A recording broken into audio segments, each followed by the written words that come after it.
Good morning and welcome to this meeting of the Mid-Suffolk Planning Committee. I'm Councillor Sarah Mansell and I will be chairing the meeting today. This meeting will be broadcast live to the internet and will be capable of repeated viewing.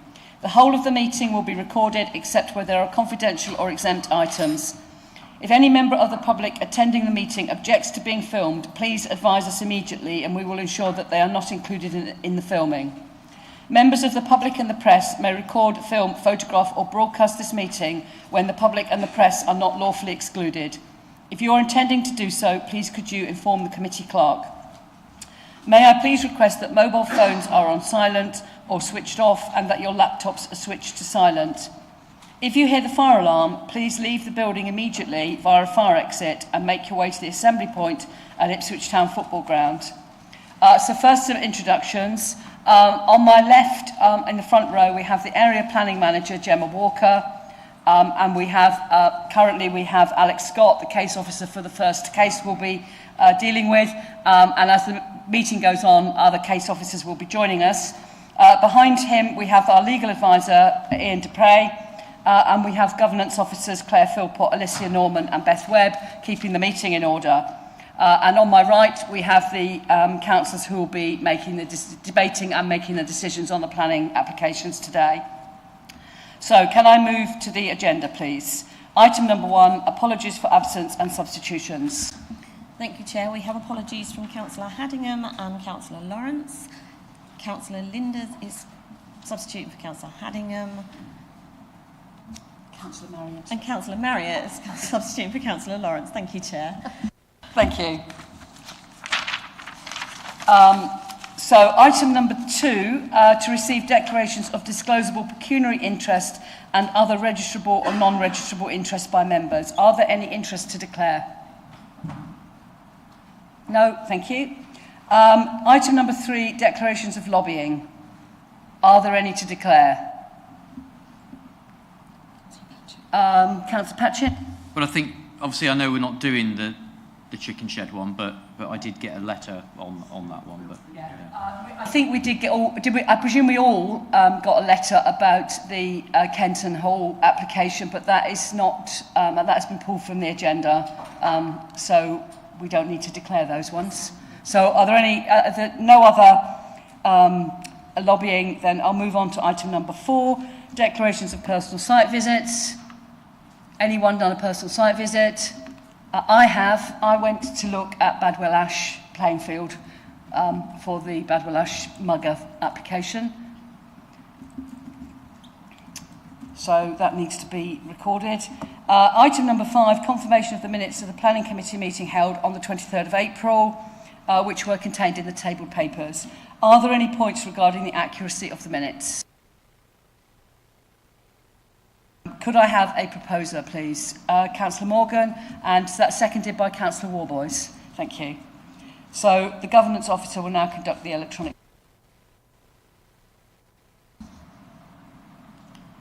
Thank you, Chair. Members, that vote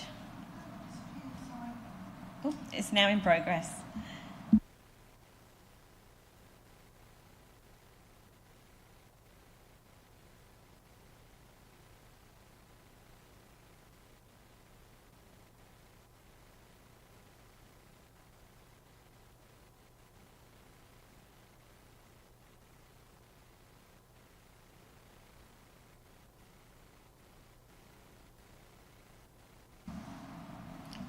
Councillor Morgan, would you like me to take yours verbally? 4. Thank you. Thank you, Chair. That's 8 votes for. That's unanimous. Thank you. The meetings of the minutes have now been confirmed and will be signed in due course.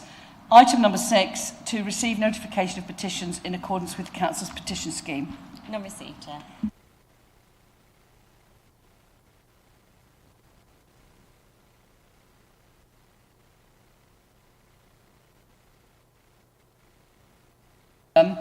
Road, Kenton, Suffolk, has been withdrawn from the agenda as officers wish to clarify water and noise matters further following a late representation. And we will then be changing the order of business and we'll be considering the 2 applications in Elmswell, item 7C and item 7D first, followed by item 7E at Badwell Ash and then 7B at Earl Stonham. So the first case we're going to be discussing is DC/25/00666, EG on the move, Kiln Lane, Elmswell. I'm the ward member for this application and the next application, so I will not be participating in the debate or vote. And I can't chair the meeting for the duration of these items. So because we do not have our vice chair with us today, I now need to ask for nominations for a chair, someone to chair the meeting for those two Elmswell applications. Councillor Harding. Warboys to chair the meeting. Thank you. Could I have a seconder? Councillor Patchett, thank you. So are there any other nominations? The Governance Officer will conduct a vote via a show of hands for Councillor Warboys to chair the meeting for the two Elmswell applications. Thank you, members. That's unanimous. Thank you. So I will now have to move across to sit at the back of the room with the other ward member for Elmswell and Woolpit. So we'll just have a short break just while we shuffle about.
Come on.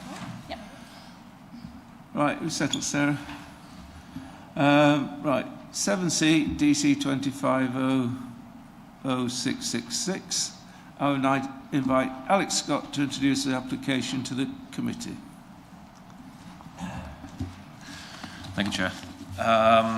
Yes, this is item 7C in the agenda, an application for advertisement consent for signage at the existing service station and associated electric vehicle charging area on land adjacent to junction 47 of the A14, and the site sits within the parish of Elmswell and also affects the parish of Woolpit, as we'll see. So moving to the presentation, here is the approximate location of the site, junction 47 of the A14. And the star you can see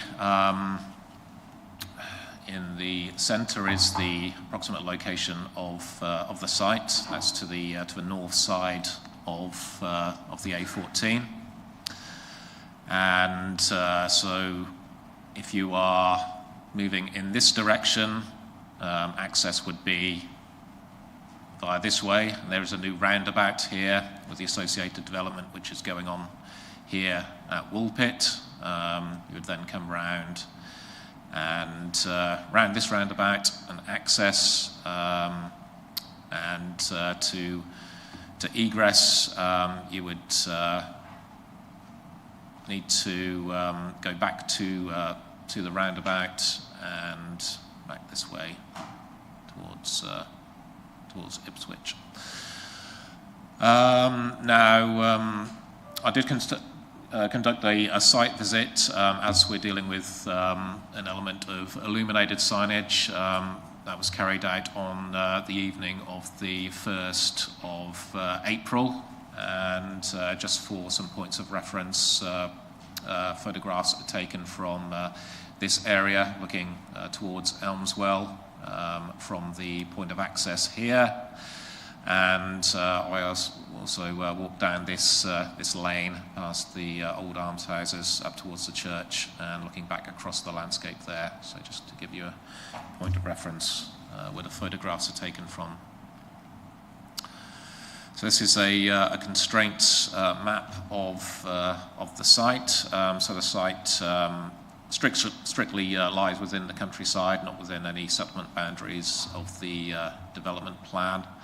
The coloured building is Grade 2 listed. It's and a few non-designated heritage assets, curtilage buildings, amongst that grouping. What you can't see on this plan are the listed churches. I'll just go back to here. So the Church of Woolpit and Elmswell, very prominent and important features, assets within the landscape, as referred to in the report. And the coloured areas are the flood zones, so not specifically affecting the application site, but perhaps the roundabout. And we have an aerial map here of the wider view of the site, and as referred to, you can see the development here, housing development progressing at Woolpit, and that includes a roundabout, so aiding sort of access from the A14 if travelling in a north-westerly direction. And a closer view of the site, so we can see here sort of a listed building referred to as here, curtilage buildings, and this is the existing what's referred to as the VOSA site for MOT testing, and we have other buildings associated with the industrial estate at Woolpit on the other side of the A14 there. This is the site location plan provided with the application. And this is a site layout showing where the proposed advertisements would be. And just to summarise, so there would be one internally illuminated 6.7 metre high tombstone sign that would be adjacent to the frontage of the service station shop building. One internally illuminated fascia sign to the frontage of the shop building. I've got elevations of these coming up, but just to show where those are. One backlit halo sign displaying the site name, and that would also be to the frontage of the shop building. So we've got a non-illuminated glazing graphics, again to the frontage of the shop building. One non-illuminated 1.5 metre high directional sign, which would be in this location here. So we have two non-illuminated freestanding banner signs directing customers to the services and also the electric vehicle charging. And we have two suspended window signs, again within the shop building, again internally illuminated. And we have a monolith sign, which would again be adjacent to the building. And we have four non-illuminated electric vehicle post and panel signs to the electric vehicle charging area, and 12 non-illuminated circular graphic stickers essentially to the electric vehicle charging units themselves.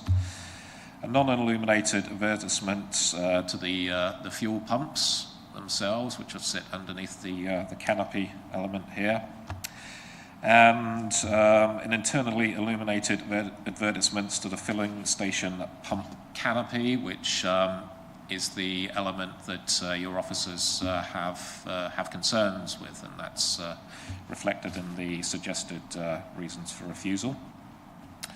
Now, the level of illumination proposed would be no more than 200 candela per square metre.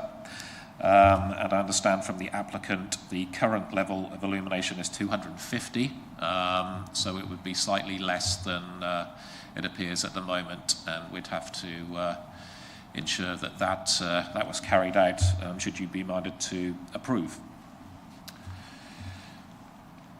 So moving on to the advertisements themselves, so we have the monolith sign here adjacent to the shop building and all the others, how they would appear in context. This is the haloed name sign as well.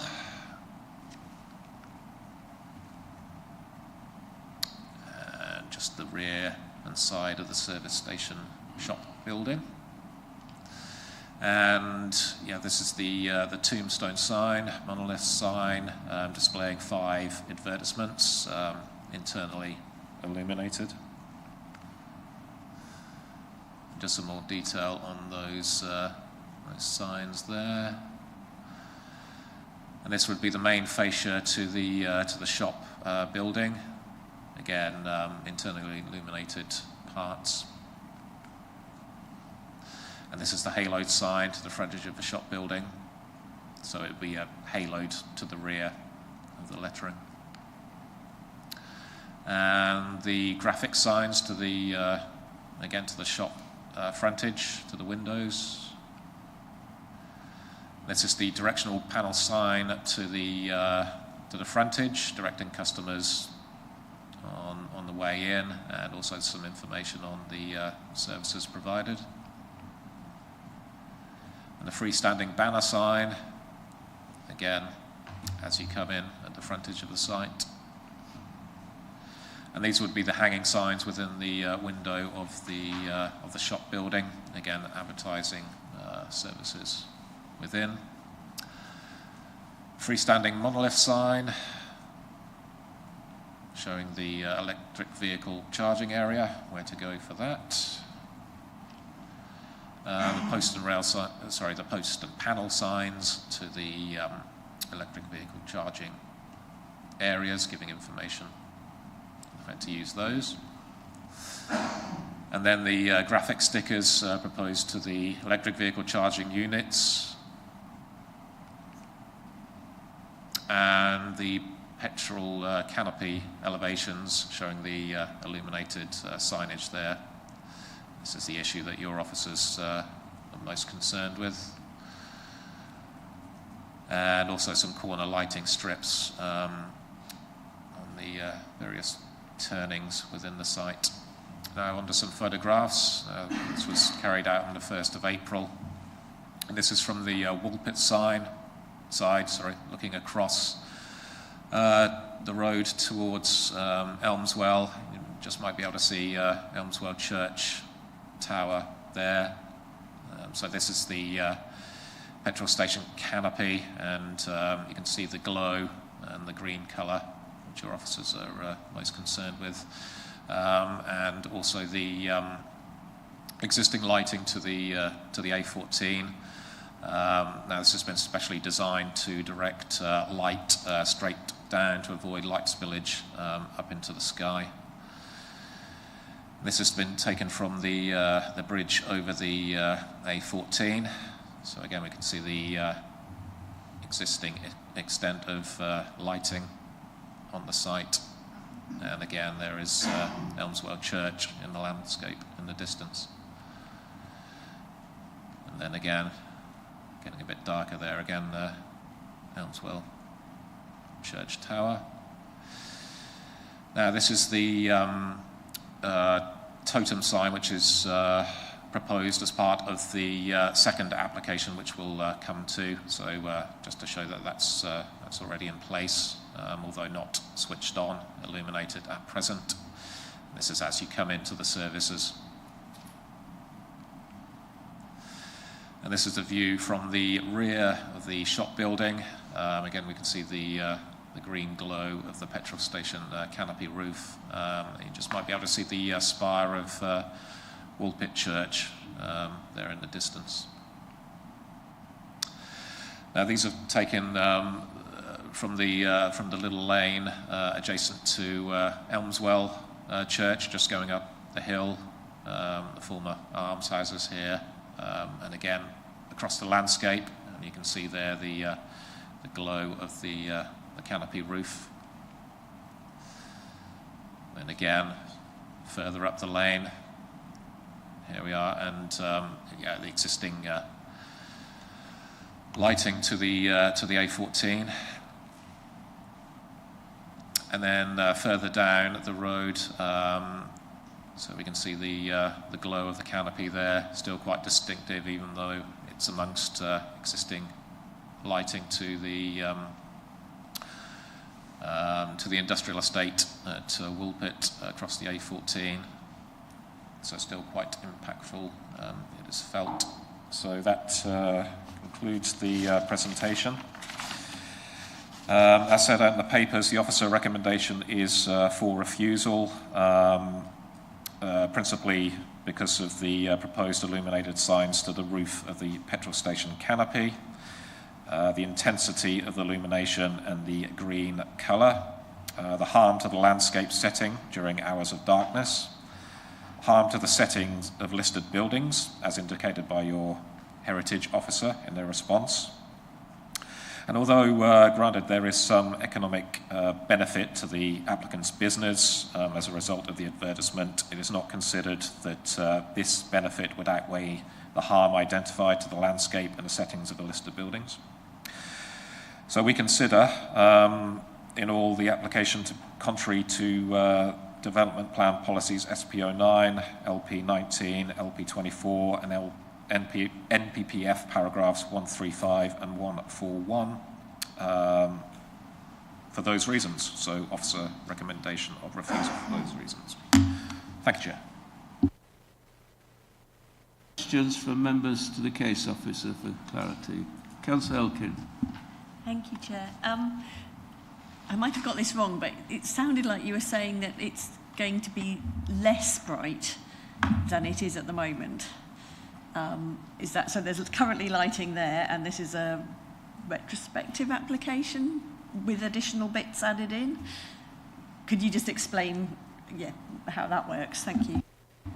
Yeah, of course. Yes. So there is signage in place as you've seen. I understand from the applicant that the current level of illumination is 250 candela. That's candlelight per square metre. But the application proposal is for 200. So if you're reminded to approve, there's a certain amount of enforcement action that would need to be taken to ensure that that was suitably reduced. But certainly a lot of the signage in place, as you've seen from the photographs, yes. Is that across the site? The sort of, I'm not sure how you calculate light amounts. Is that sort of for the whole site as it is at the moment, or is it just that bright green strip? What's the 200 and 250 applying to? So the application proposal is for all the advertisements as I've set out in the presentation, and all those are proposed, which are illuminated, of course, are proposed to be 200, which is less than what's on site at the moment, which is 250. Okay. Councillor Linden.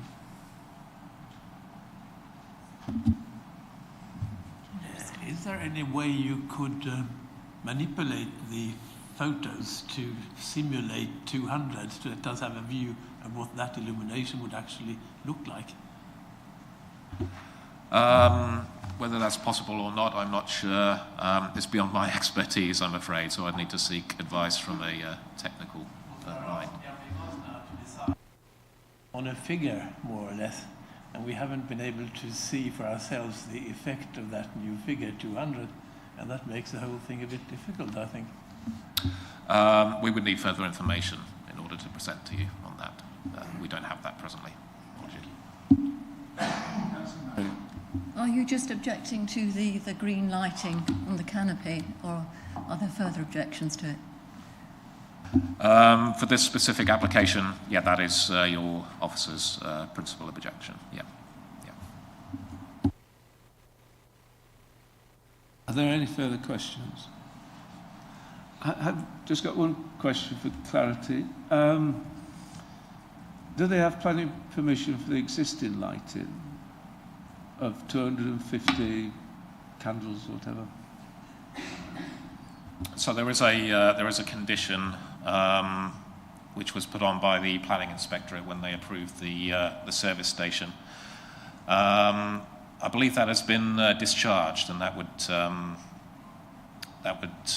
not sure of the exact figure, but it would have had to have been specially designed to project downwards, and I think some of that is in operation on the site at the moment, as we've seen. But yeah, it would be separate to the advertisements. Yes. So, yes. So looking at your photographs, that's lighting's not projected downwards at all. It's projected across the countryside. Okay. Yes, sir. I take that. But, a photograph, if we could get that. Would you care to look at a photograph? Yes. Yes, if we. Yeah.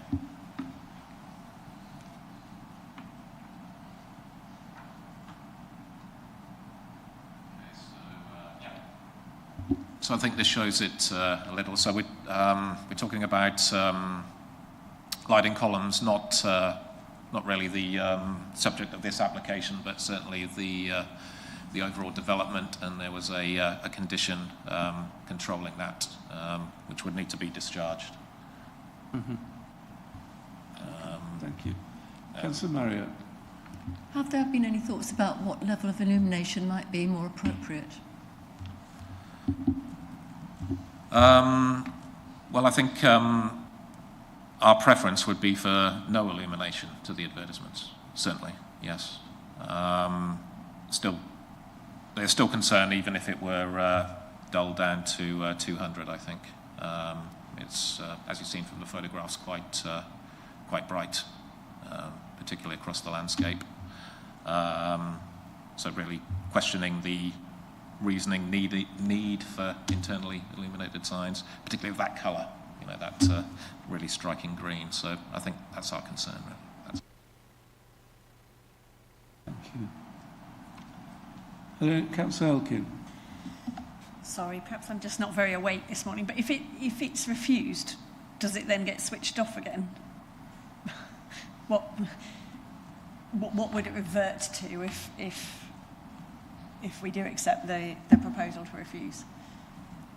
Well, then it would move to your enforcement officers, and there would need to be more negotiation on what type of signage would be acceptable.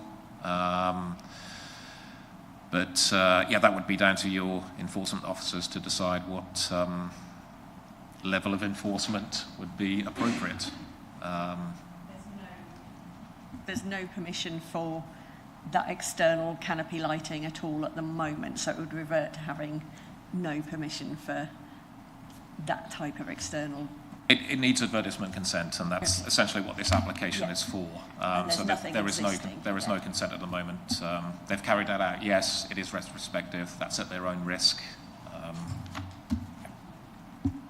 Councillor Patchett.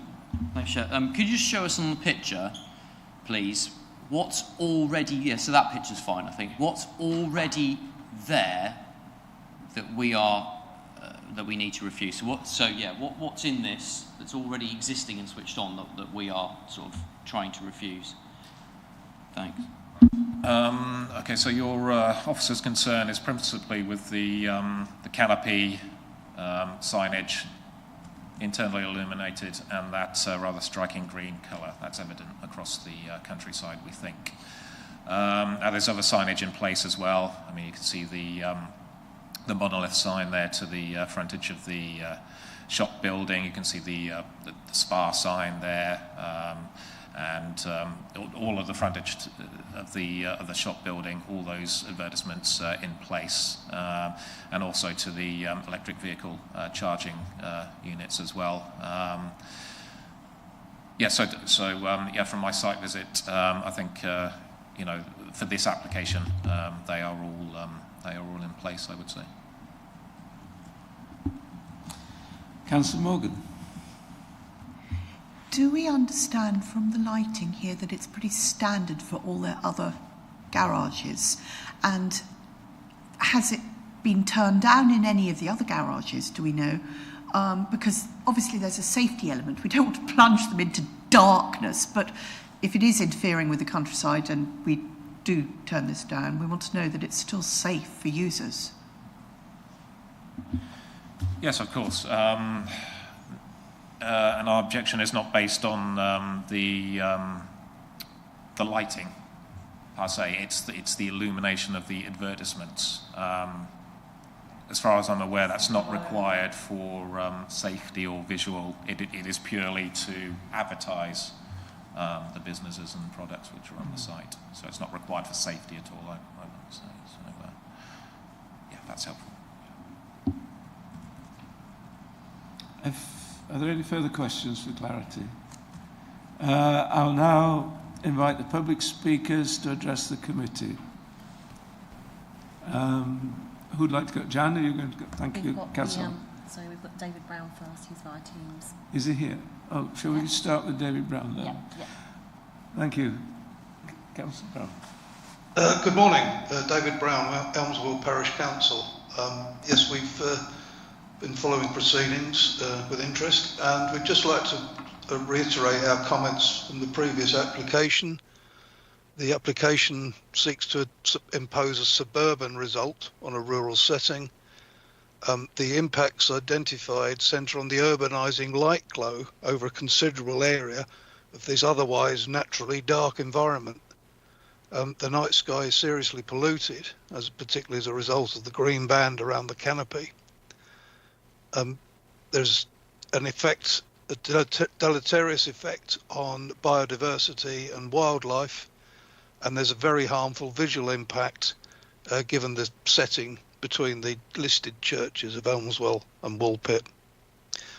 We also note that the Council's Environmental Protection Officer suggested a 20% reduction in the illuminance, and that has already been referred to by the case officer, and the reduction from 250 to 200 candela per square metre.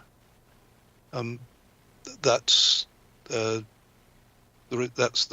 total of our comments on this application. Thank you. Questions for the public speaker? Thank you, Mr. Brown. Thank you. I'll turn my mic and camera off again. Yes. You good?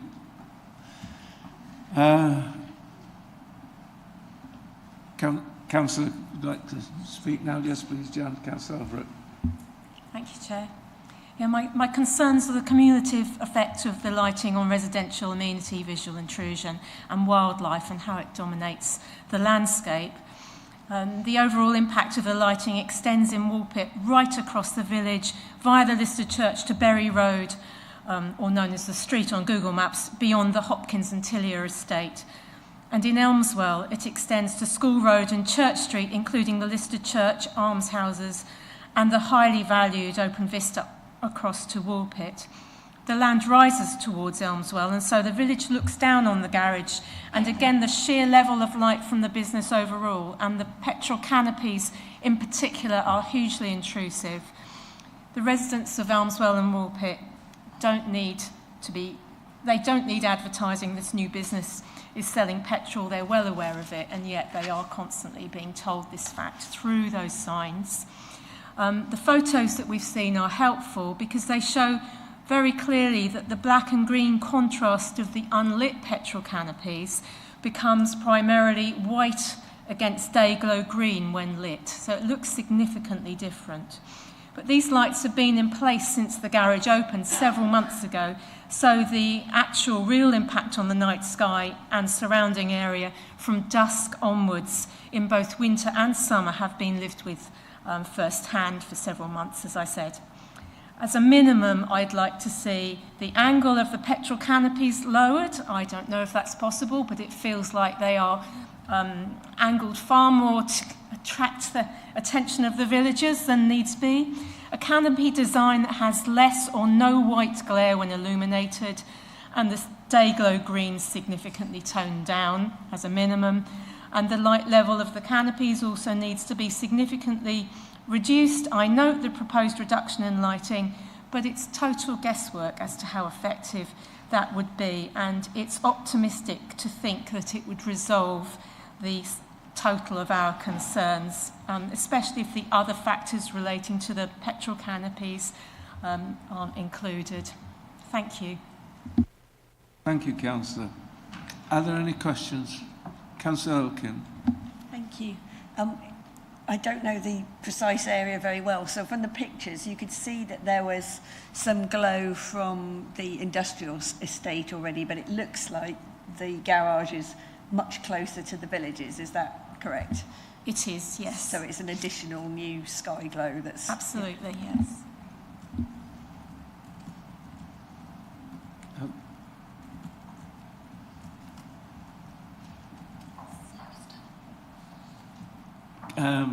Councillor Mansell. Thank you. Yeah, so this applicant clearly is showing no respect for planning rules and regulations from their previous history. They opened late last year before the highway safety work had been completed, and as Councillor Overett said, the lights have been on since then. And there are other alleged breaches and actual breaches of planning conditions that are being investigated by our enforcement officers. And here we are discussing effectively what's a retrospective application for the lighting on the site. It's already there. Okay, we've been told it's going to be slightly less bright.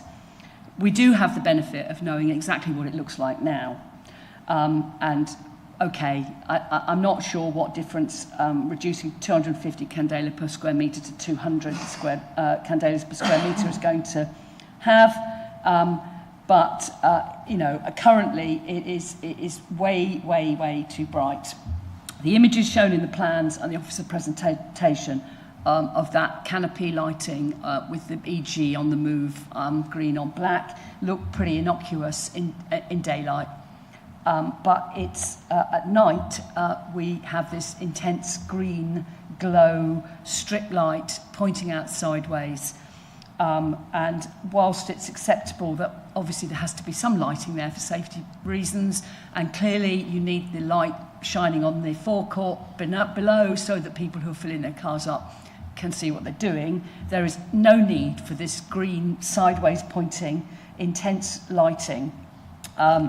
So I would like to disagree with the statement that's written in paragraph 5.3.1 on page 59 of the report, which says it's not a problem to highway users. On a dark winter's night, if I cycle down Church Hill from Elmswell Church towards Woolpit, as I have to do when I go to a Woolpit Parish Council meeting, the lights from this development dazzle me so much that I can't actually see the surface of the road. So to me, that means that they are way too bright and they are pointing towards Elmswell. So they need to be angled so that they're pointing downwards. They need to be toned down. You've seen from the photos what the night sky looks like, and that was early evening in April. It wasn't completely dark. When it is completely dark everywhere else, they really do shine out, and they dazzle cyclists and pedestrians. Maybe drivers are not affected so much, but certainly... I don't have a time limit. And the level of lighting has generated so many negative responses from residents of both Elmswell and Woolpit. Just think, what on earth is it doing to the wildlife? Think of the poor bats. There are other service areas along the A14, such as the BP services in Rougham. The lighting there is nowhere near as bright as this, so clearly it can be done at a lower level. So I urge you to agree with the officer recommendation and refuse this application. Thank you. Any questions, Councillor? Thank you. I'll now open the item up for debate. Who would like to start? Councillor Hardingham, thank you. I would just like to say that I think this is an absolutely hideous intrusion on the landscape, and it's a highly valued landscape by many residents of Suffolk. Many times I've looked up at Elmswell Church and across at Woolpit Church when I'm travelling home and thought how nice it is to be coming home. And this is something that I feel is widely felt across the county, and I feel that we should unhesitatingly reject this proposal. I'm not making a proposal just yet because I suspect other members will wish to speak. Of course, thank you. Councillor Morgan. Hello. I'd just like to say that I do object myself to the lighting. I feel that the residents recently could possibly have been mistaken thinking they were seeing the Northern Lights. And that's all I want to say. Councillor Elkin. Yes, I live somewhere that's lost its dark skies due to development, and I know the impact it has on people and how upset it makes people and the impact on wildlife. So it seems pretty clear that this is inappropriate levels for the situation, and I'd be very happy to propose that we follow the officer's recommendation. Thank you, Councillor Elkin. Councillor Linden. I agree with the previous speaker wholeheartedly. This will destroy the night's sleep of inhabitants, of people living in the area as well, with this light pollution. And as we all know, a great problem of present-day society is the disturbance of sleep of people living in our time. So I would certainly support objecting to this proposal. Okay, we do have a proposal. Do we have a... No? Didn't you? Yes, Councillor Elkin, you did propose a motion. Do we have a seconder? Councillor Linden, you second the motion. Would you like to say something to that motion, Councillor Marriott? I was just going to say that I would support refusing it. I think from the pictures it's obviously way too bright, and also that the pictures sort of showing it in relation to the road, I can well believe that that the glare would be very off-putting for drivers and cyclists. Thank you. Councillor Patchett. Thank you, Chair. I think it's quite apt that the application number is 666, because I think a lot of people in Elmswell might think that the behaviour of EG on the move has been quite devilish. I do think that this is a good example of how we are trying to sort of close the gate after that horse has well and truly bolted, because these guys, you know, they snuck in, you know, we didn't approve it, they snuck in sort of by the inspectorate, and they've given us a petrol station that was neither sort of asked for, needed, wanted. I pick up Councillor Morgan's sort of question earlier on about how this lighting system differs from any other petrol station, or indeed any other EG on the move petrol station. So, you know, my concern is, yes, we can refuse it, and again, sometimes I'm baffled by the things we recommend to refuse and recommend to accept. There doesn't seem to be any consistency on that to me. You know, we voted through petrol stations that are as inappropriate as this one. So I think there's some inconsistency there. The arguments that we've used in this one, we could have actually used in some others. Anyway, by the by.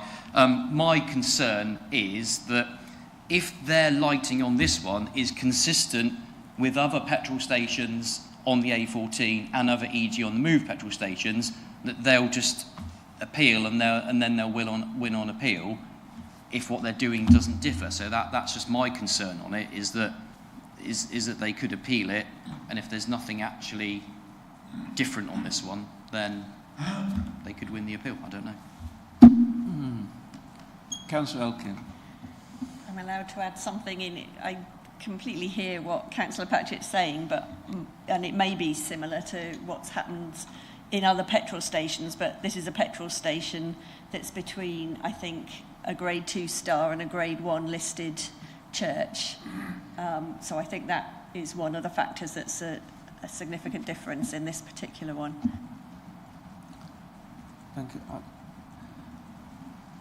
Officer Scott, I see some vigorous nodding. Would you like to clarify the situation with regards to a precedent of lighting at other petrol stations, and whether we should be looking at this as in a more unique context?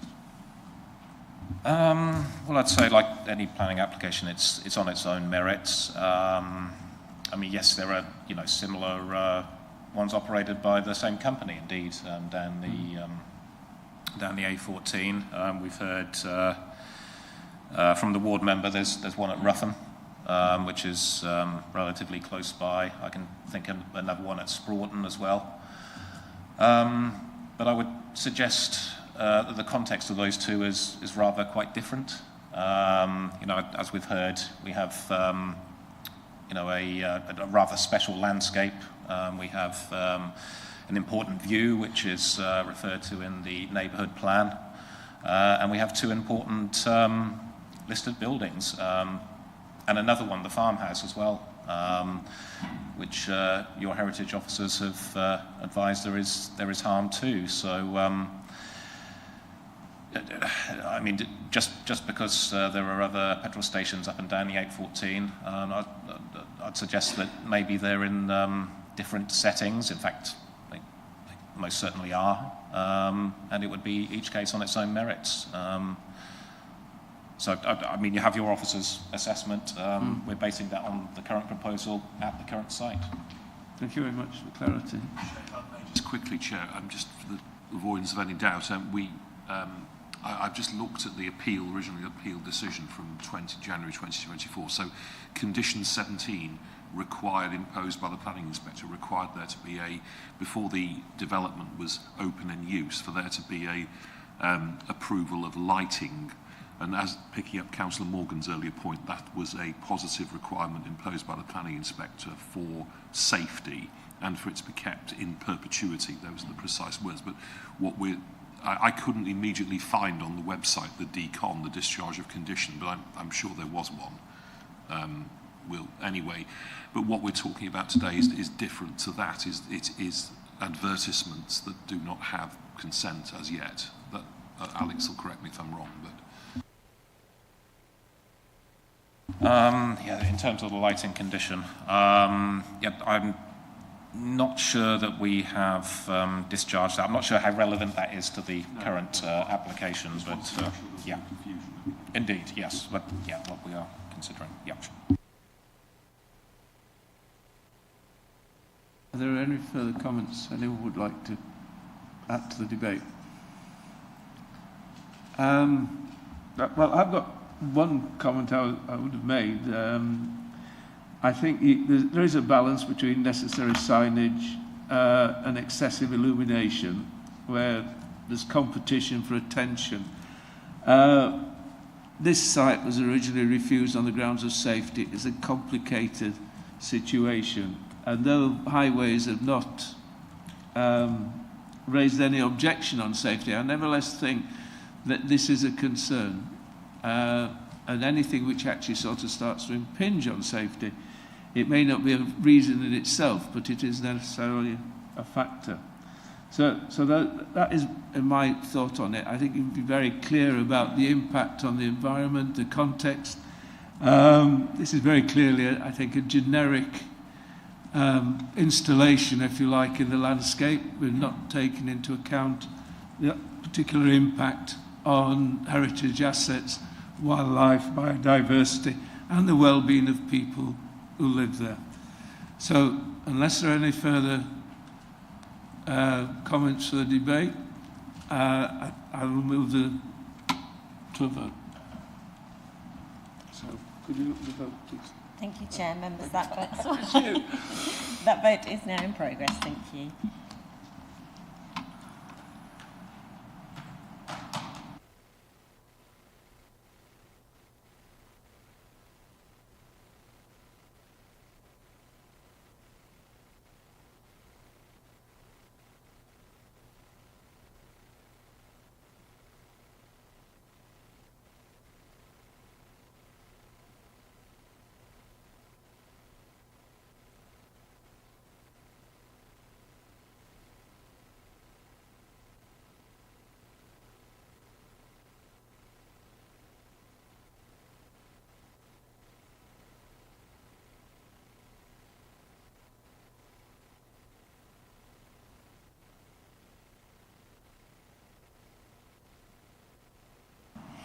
Thank you, Chair. Members, that's 7 votes for refusal.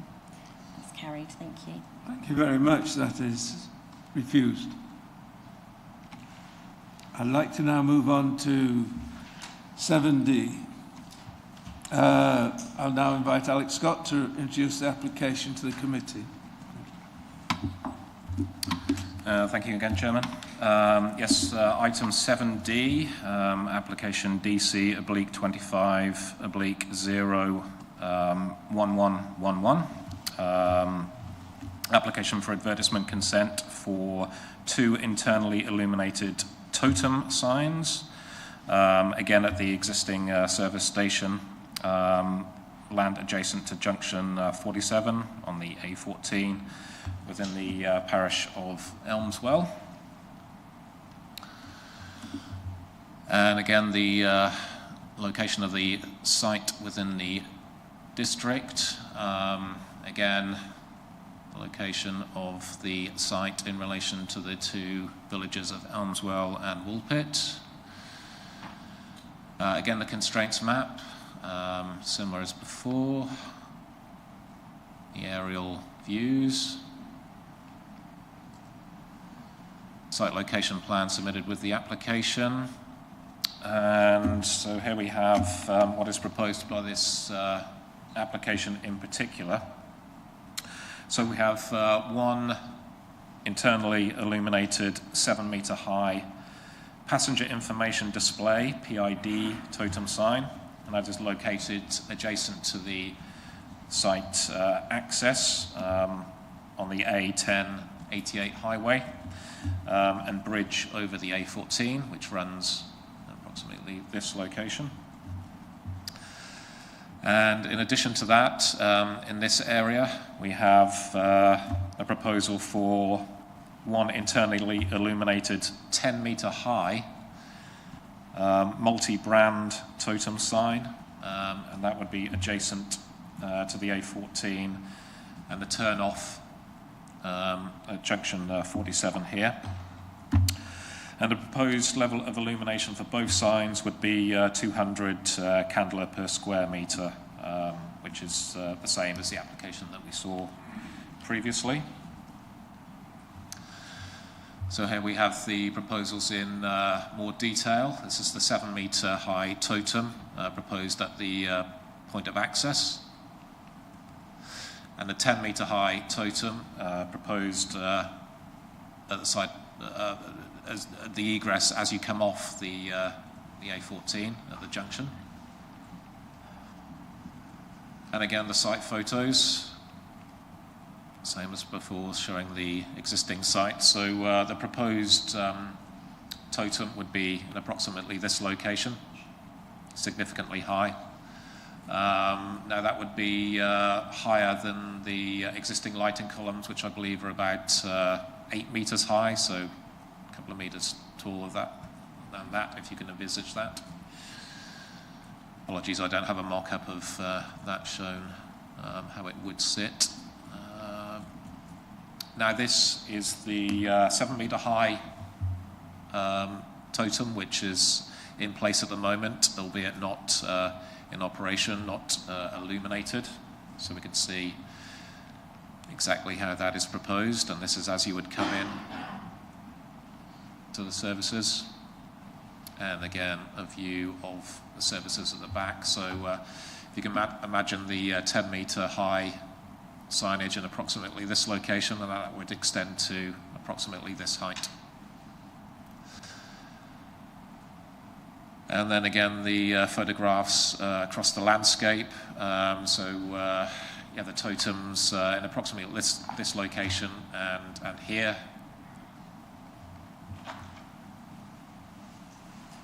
And again here. And in this location. Probably not above the horizon, but certainly there would be a significant glow. Officer recommendation of refusal of this particular application due to the height, scale, sitting, method of internal illumination, the green colour of the 2 totems, and the harm to the landscape, setting during hours of darkness, and harm to the settings of the listed buildings as identified by your heritage officer. And again, although there is some economic benefits to the applicant's business, it's not considered that this would outweigh the harm to the setting and significance of the heritage assets as identified.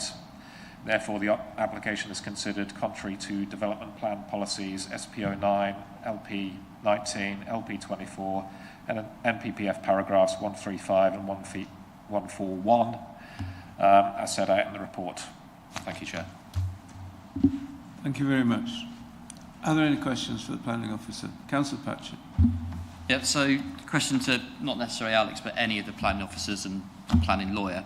In the past, have we ever refused something similar? So an existing totem pole that any commercial enterprise has put up, have we ever refused one, and have we ever been successful in getting them to take it down?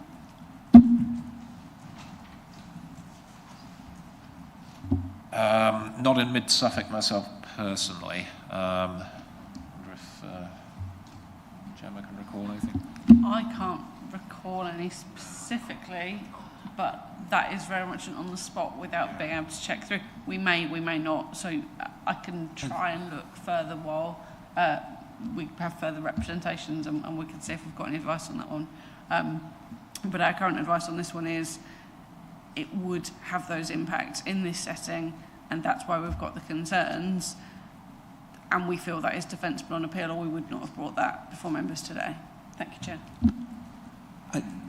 I'll just interject there. I think there was one actually on the petrol station just past the airfield where they wanted to put not a Wimpy, a McDonald's, and that was refused on. And the McDonald's hasn't been. It isn't there. No, but my question was a sign that is already up and existing. So not a application to put up a sign that is up and a retrospective removal. That was my question. No, I think that's an interesting thought, but I think if we refuse it, then it goes towards planning enforcement, where it would have to be taken away. Is that correct? Councillor Elkin. Thank you. Could you help us understand how much light comes off one of those pole signs? Because obviously the canopy you could see, it was over a broad area, it was shining out. Have we got any images or something of showing a similar sign? Because I don't know if it broadcasts light in the same sort of way, or the fact it's a totally different shape means that it doesn't. Yes, but I mean, in this case it would be useful to have some mock-ups. I don't, but if we could have the presentation up, I'll try and do my best to give you an idea of where they would be illuminated and the extent of that. So here on the 10-metre sign, so the illumination would be up the side here in green. The EG letterings here. The numbers showing the price of the fuel would also be illuminated, as would the advertisements of the businesses. So those would be the elements which would be internally illuminated on the site specifically. Then again on the 7-metre side, again along the side, the letterings, the numbers, and the advertisements. So those would be the elements at 250 candela, which would be 50 less than we can see the existing canopy is at present. So a little bit duller than that. I'm not sure what percentage that is, but still quite significant, I would suggest. Up the side, that's correct, yes. Councillor Merritt. I take it that the officers aren't against illuminated signs per se, because it's obviously useful to have something to direct people. But I sort of take your point about the green illumination again as well. Yes, indeed. It's due to the sensitivity of the landscape specifically for this site, and including those very important listed buildings.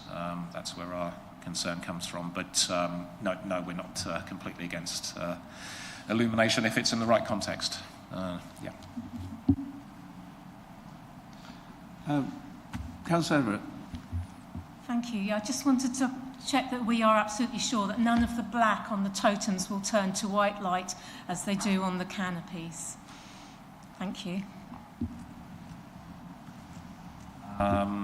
So the black on the... No, I'm not sure the black background is illuminated. No. Although the white lettering would be on it. Yes, is that what could change, couldn't it? Oh, no, there are sections that are just black. I just wondered if we knew, because clearly with the canopy, the whole black line between the two Dayglow green lines turns to white, not black. So it goes green, white, green, whereas when it's not illuminated, it's green, black, green. So just double checking that one. Right. I mean, I would suggest it would be similar to what you have on the canopy roof, the effect you would get. But I don't know for sure without actually seeing it illuminated. Are there any further questions? Then is Mr. Brown? Yep. Could Mr. Brown join us? Yes, I'm still here. Again, I'd like to just reiterate the Elmswell Parish Council comments on the application. The features that the totems we feel are unnecessary. It's a representation of a previous proposal that was refused on quite specific grounds, and that hasn't changed. They serve no purpose given the stark visual effect of the facility on the landscape. So the totems themselves are virtually overwhelmed by the canopy lighting. And again, they seek to impose a suburban result on a rural location, adding to the pollution of the night sky and the effect on biodiversity and wildlife, and also the effect on the landscape between the listed churches of both villages. It's also adding to the proliferation of signs that have now appeared on the highway verge. We've got since they were ordered to cease operations and install their safety equipment, their safety signage.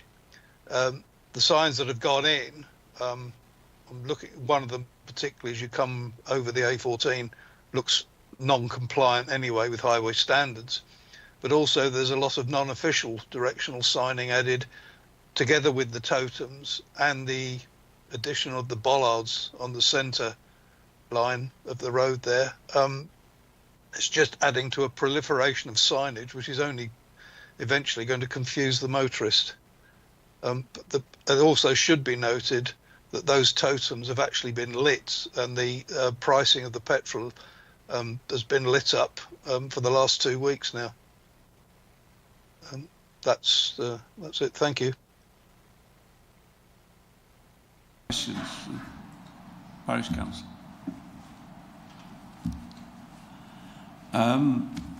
Could I, ward members who would like to start?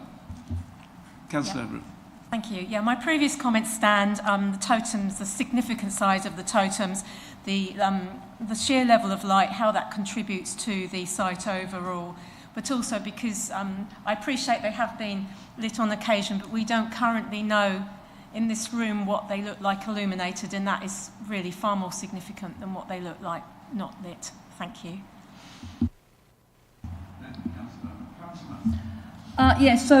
Who actually likes a totem for a service area? I can't stand them, but okay, they might have to have some sort of advertising. But why do they need to be so high? Why do they need to be so brightly lit up? And instead of putting totems up on their site with a load of extra lighting and superfluous information, what we actually want is some proper direction signage on the road signs that say services. Mr. Brown has already mentioned the fact that we've got these sort of half-hearted attempts at some road safety stuff, which is ineffective, not really working, proliferation of signs that aren't really correct. So, you know, this company has gone to town, getting their totems up, getting them lit up before doing all the other necessary signage and safety precautions. And actually, as well as the price for fuel, they also have a price for EV charging all lit up on those signs, and they haven't even installed any EV chargers yet. And I understand it's actually quite an attractive price. So people are being misled into thinking that there's some cheap EV chargers there when they haven't even sorted them out yet. So, and as has already been said, this is another application for one that has already been refused. The previous one raised some objections from highways. I'm not exactly sure what's changed. So I see no reason to change from the officer recommendation for refusal. Thank you. The Councillor. I will now open the item up for debate. Councillor Morgan. Hello there. I would like to say that I regularly use this bridge going across from Woolpit to Elmswell to Woolpit, both ways. And I've seen the development of all of these and the highway precautions, the bollards, particularly coming, I find, from Elmswell side to Woolpit. I totally disagree with Suffolk County Highways saying that they feel it be safe, because we've seen on the photographs that sign that's sitting just almost by the bridge. It's sort of a bit further on the left-hand side. It isn't yet lit.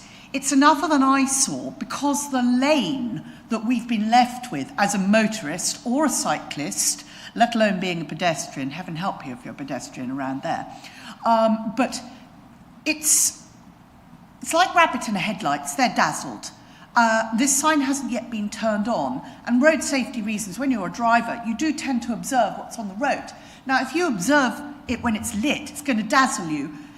The lane is very, very narrow with those bollards, and I think from a safety point of view, it is unsafe. And my other point, I feel, is that the totem pole is a complete blot on the landscape for all the reasons we've said before, the illuminations, wildlife, ecology, everything. Thank you. Thank you, Councillor. Have we got any further comments, please? Councillor Patchett. Yeah, thanks, Chair. I'm going to sort of echo essentially my previous comments that, you know, the petrol station wasn't needed, wanted, it wasn't asked for, but it's there, and they aren't necessarily doing anything different to any other petrol station on the A14. I mean, we're talking about this as a rural setting. Well, it's right next to a 4-lane dual carriageway, a really busy dual carriageway full of trucks and cars. I mean, there's probably tens of thousands of cars that go along that stretch of the A14. So if we're talking about noise and light pollution, well, I think the light pollution from the trucks and cars is more than what this kicks out. Yeah, it shouldn't be there. You know, the totem pole's too big and it's too illuminated, but it's no different to any other totem pole on any other petrol station. And is it rural? Because it's right next to a dual carriageway, and they've already built it. If we refuse this, that sign is never coming down. It's not going to come down. It's going to stay there, and it's going to be illuminated. We can refuse it and do as much enforcement as we want. The likelihood of them to actually taking that sign down, I think we're focusing our attention and energy of our officers and this planning committee on something that we can't really do anything about, really. I think our energies are better focused in the first instance of refusing outline planning permission on petrol stations, you know, in the first instance that aren't needed, wanted and asked for. Like the one in Stone Market they're building right now, like the one in that we put through. it's refusal on that outline we should be concentrating. We're concentrating on minutiae here. You know, it's illuminated signs. They've already built them. So we're going to refuse, I imagine, but they're not going to take it down. I know it, you know it. I think I have more confidence in our planning enforcement department officers then. Any further comments? Councillor Elkin. Yes, I was just going to say I have a slightly less bleak assessment than my colleague, but I do think this one is a tiny bit more complicated than the first one in that we haven't seen what it looks like lit up. Is the fact that it's a completely different shape, does that reduce the light spill from it?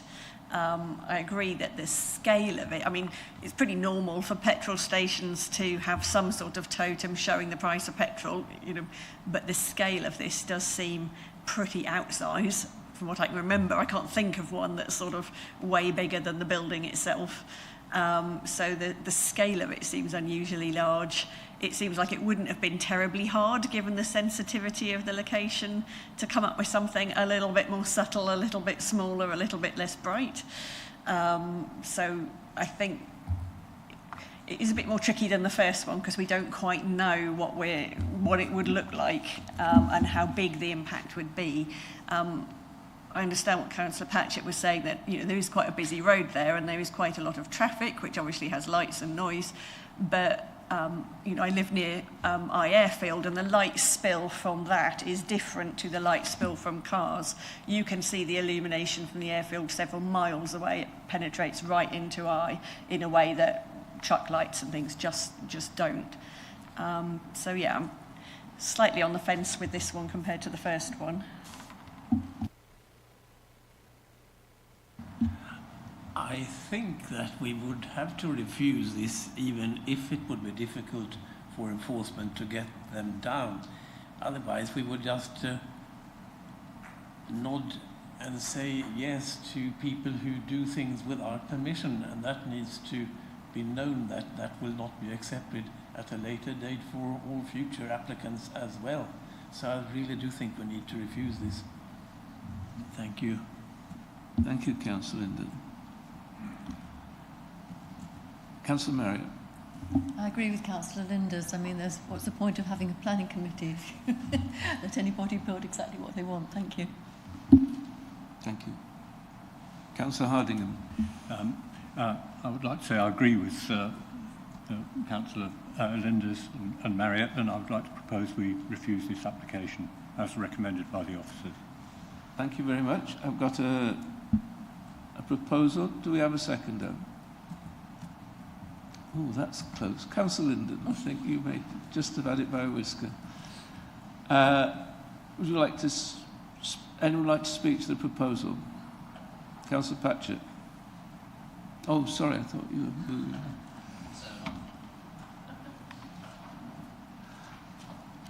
Do we have any further comments?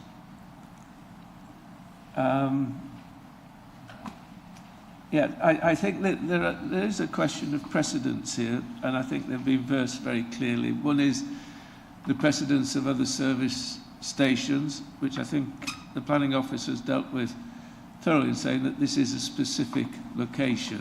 I think the parish council did mention that this was a very suburban proposition, and more fitted to perhaps to a high street where there is competition from advertising and signage. And I've said before, I think this is a generic solution being imposed into a very rural context. I am surprised that Suffolk Highway is not coming forward with some concrete comments about excessive signage and the potential risk with motorists being overburdened with information when they really need to know where they're turning and where vehicles are sort of queuing up. And there's also, I think, there's a very serious precedent that we worry. I don't think we should be worried about enforcement. I think that is another matter. But what we are concerned with is actually making the correct decision for this particular application in this context. I think the process for enforcement is outside this committee. Is that true? Question. Yeah, I mean, the application may be retrospective. However, the fact that it's there shouldn't be a material consideration. Yeah. Thank you very much. I think that's very clear, that it's there is not a material consideration. So, without any further comments, unless anyone's got something burning to say, I'd like to ask the area planning. No, do we need to? I don't think. Yeah. Just let's go to the vote. Shall we ask the governance officer to conduct the electronic vote? Thank you, Chair. Members, that vote is now in progress. You may need to scroll down a little bit on your app.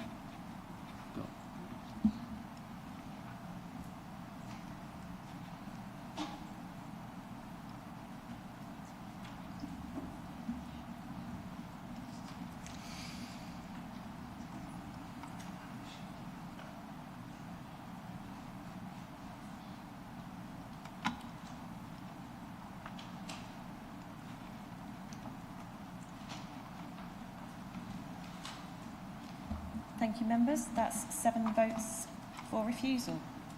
Chair, thank you. Thank you very much.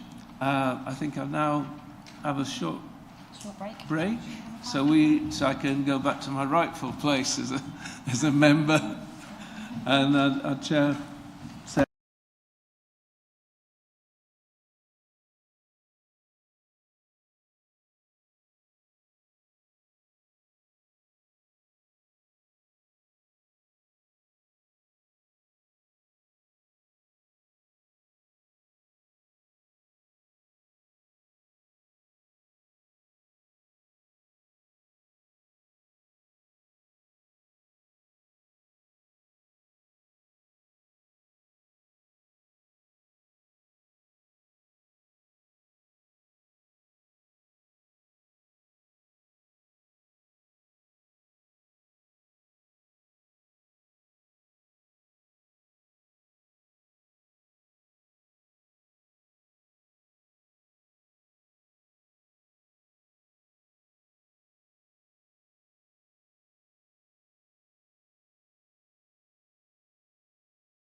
Welcome back to the Planning Committee.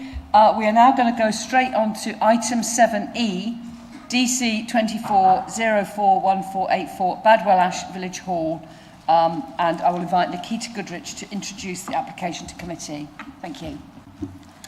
Thank you, Chair, and good morning, members. This application is for the construction of a multi-use games area with car parking and associated landscaping at the Badwell Ash Village Hall. This is the site location plan, with the red line showing the area where the games area is proposed, and the blue line showing the area which is associated with the Village Hall and has an existing play area. This is the aerial map showing that there are agricultural fields to the west of the site and the east has predominantly dwellings.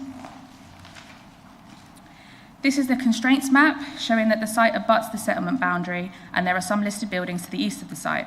There are also footpaths that run along the north and the south of the site. On the left is the existing block plan, and on the right is the proposed, which shows the area designated for car parking, the mugger layout, and its proximity to the Village Hall. This is the site plan showing the layout of the games area and the 21 car parking spaces proposed. The green area shows the overall pitch, which would be surfaced in needle-punched artificial grass carpet. The area outlined in blue shows the tennis court dimensions, and the area outlined in pink shows a five-a-side football pitch dimensions. The hatched pink on the right-hand side does not form part of this application. On to site photos. This shows the access from the highway towards the Village Hall. This is further down the access, which shows there is an existing fencing separating the Village Hall building from the existing play area. This shows the existing play area, and this is the Village Hall. As you walk around the north of the Village Hall, this is the access to the proposed playing field and the additional car parking. This also shows that there is an existing fence in place. This shows the neighbouring dwelling on the site, which is closest to the proposed playfield. This is the proposed location of the development. There is already a nine-a-side pitch on the site, and this picture shows one of the goalposts.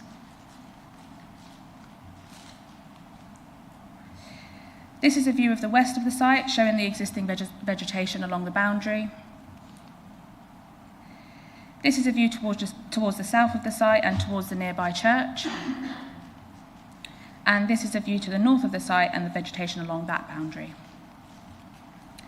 To conclude, the recommendation is to delegate to the Chief Planning Officer to secure and agree the baseline biodiversity net gain metric, and only then to grant planning permission subject to conditions. I would also like to include two additional conditions, with one being a management plan to secure how the site will be monitored to prevent antisocial behaviour, and another condition to secure the details of the proposed fencing. Thank you. Thank you. Are there any questions from members to the case officer? Councillor Linda. I wonder why there were no additional spaces for cycles to be parked at the place.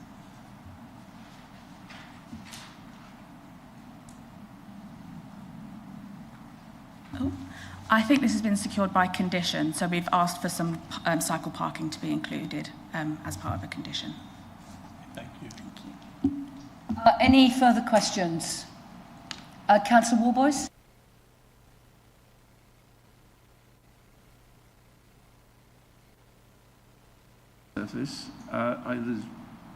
Sometimes it's quite controversial how they're used in terms of the plastic, basically. And the second one is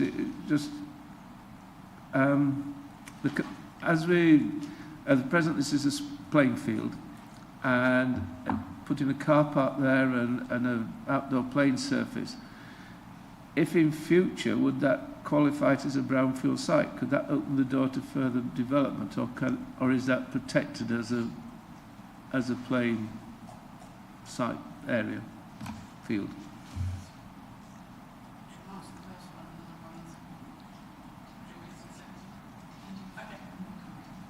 We'll come back to the first one in a second for you while Nick just looks something up. In terms of playing field, it wouldn't expressly be brownfield land. It would, to a degree, be previously developed, but the thing with playing fields is they're protected separately. So any development on a playing field has to be outweighed by something of the same quality or size and sort of sports provision in order to build on it. I don't know if members particularly remember, it's a little while ago, the Back to Middle School site, for example, there was some building going on the playing fields. They have had to provide something of a better quality to allow that to happen. So it's not a straightforward, oh look, something's happened, it's been built on, so we can now put houses on it. It is protected as a playing field in its own right, in any case. And sorry, what was the other question, Councillor Boyce? It was about the composition of the playing surface, the materials being used. Sorry, I'll just find out, but give me 2 seconds.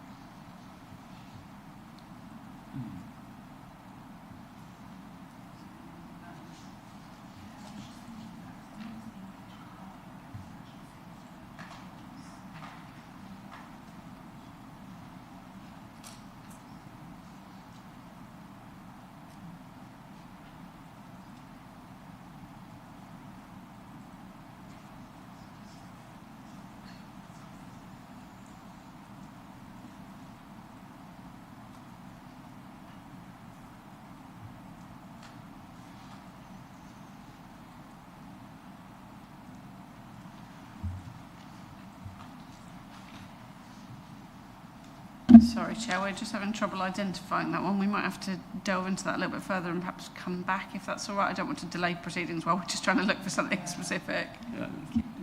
Thank you. Are there any other questions? Councillor Elkin? Thank you. I think there was a question, I think it was from amongst the objections by somebody concerned about the potential for the extra car parking basically being used as overspill from the pub and being used at night. I wondered if there was any barrier or anything that could be put across to prevent people being disturbed by it being used sort of out of hours. Yeah, so that was the intention of the management plan condition, just to kind of arrange how and who would be looking after any fencing or who would lock up and kind of make sure that that area is designated for the village hall and for the playing field. So yeah, by condition, if they can kind of submit any information that on how that would be managed, is kind of what we're looking for with that one. Any other questions from members? I've got some questions myself, actually. In your report, you talk about additional cycle parking being required. When I visited the site, I couldn't find any existing cycle parking. So can we just clarify if that is what you mean by additional? And it's not included in the plan. So can we sort of specify what and where it should go, or will that just be something for officers to do after? That's my first question.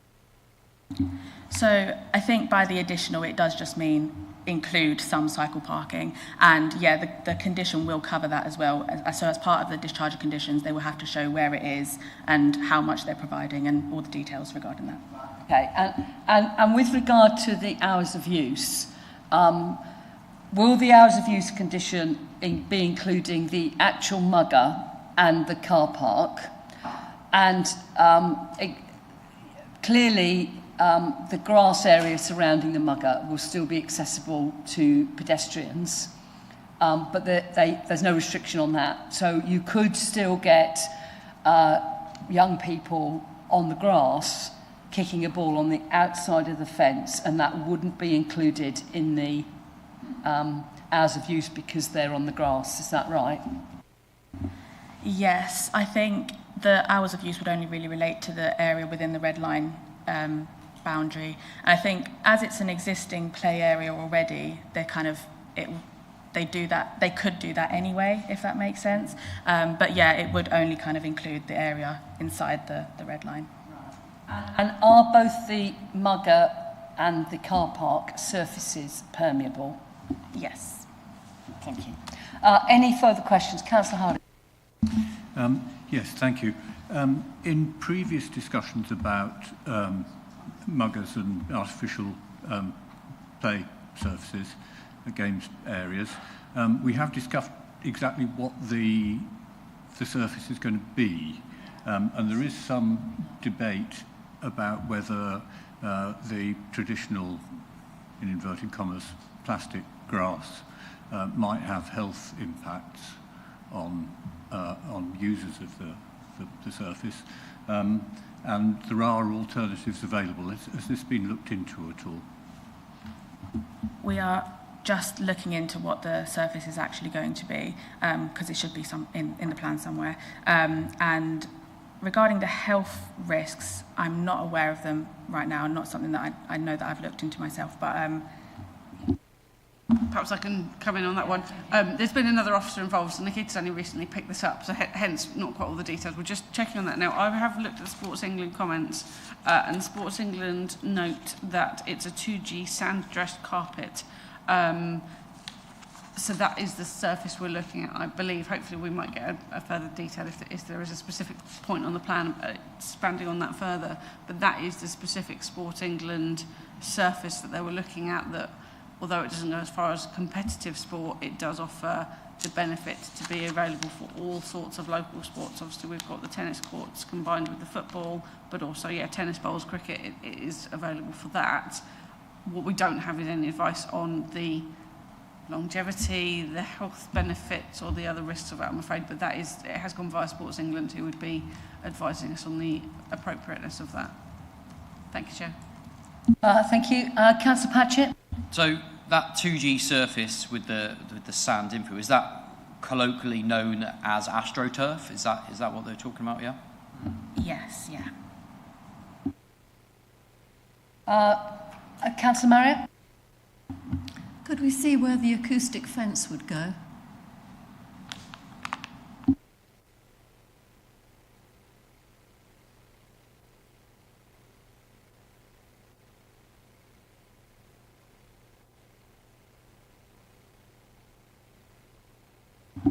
So it's the red line just above the proposed mugger pitch wording just there. If you try with the maps, it should give you a Oh, pointer. perfect. Sorry. Yeah, this red line here.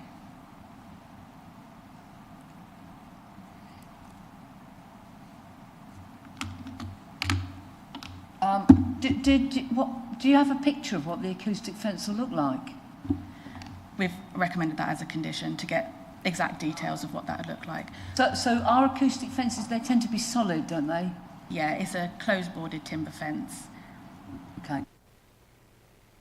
Councillor Patchett? Yeah, thank you, Chair. So obviously AstroTurf, I've experiences in the past, it needs a lot of maintenance and kind of servicing. So I haven't sort of looked into the details of their plan, you probably have. Is there a long-term funding, servicing and maintenance schedule? Like, do they have the funds to still be repairing this thing in 5 years' time? Is any of that listed in their plan? It probably isn't, and unfortunately does go beyond our remit in as far as if they want to apply for something, we have to determine that application, whether or not they can afford it is something they will have to consider. They would obviously get their SIL funding, and infrastructure-wise, if it needed fencing, for example, that might be something that came under our SIL. Whether they could apply for it, that is fairly speculative on my part, just to say, but they would obviously get any SIL funding for the village, and they can choose to spend that on what they would like to. Councillor Marriott? I think there was a comment about the lack of toilets, but surely people could use the facilities in the village hall. Yeah, they could. Councillor Elkin? It was just another question about the AstroTurf. I mean, I think isn't the jury's kind of out on some of the safety implications. There's sort of, I always forget the acronym, various forever chemicals kind of given off various unpleasant dusts that you can breathe in. There are concerns about particularly young people who are spending quite a lot of time on those surfaces. They get incredibly hot as well. Do we know if anything else was considered? Is it just impractical to have grass in that location because it's not very big and will be intensely used? Is that why they've gone with this surface? I believe so, because it's supposed to be used for numerous different things. It would be the most easy to kind of transfer against all the sports. So I believe that's the only reason that they've chosen this material, but I'm not sure if they have considered a different type of material. So is that something we can ask? I think we're really looking at what we've got in front of us, unfortunately, and to some degree the pitch itself, what surface they put on it. Once we've granted it, potentially they could choose other surfaces that look the same. One might argue that that is not material and not development, therefore not needing planning permission. So there is a degree of caution in terms of the surface specifics. I think we'd probably be looking to condition what we've got to make sure we've got the different courts in and the benefits they're offering.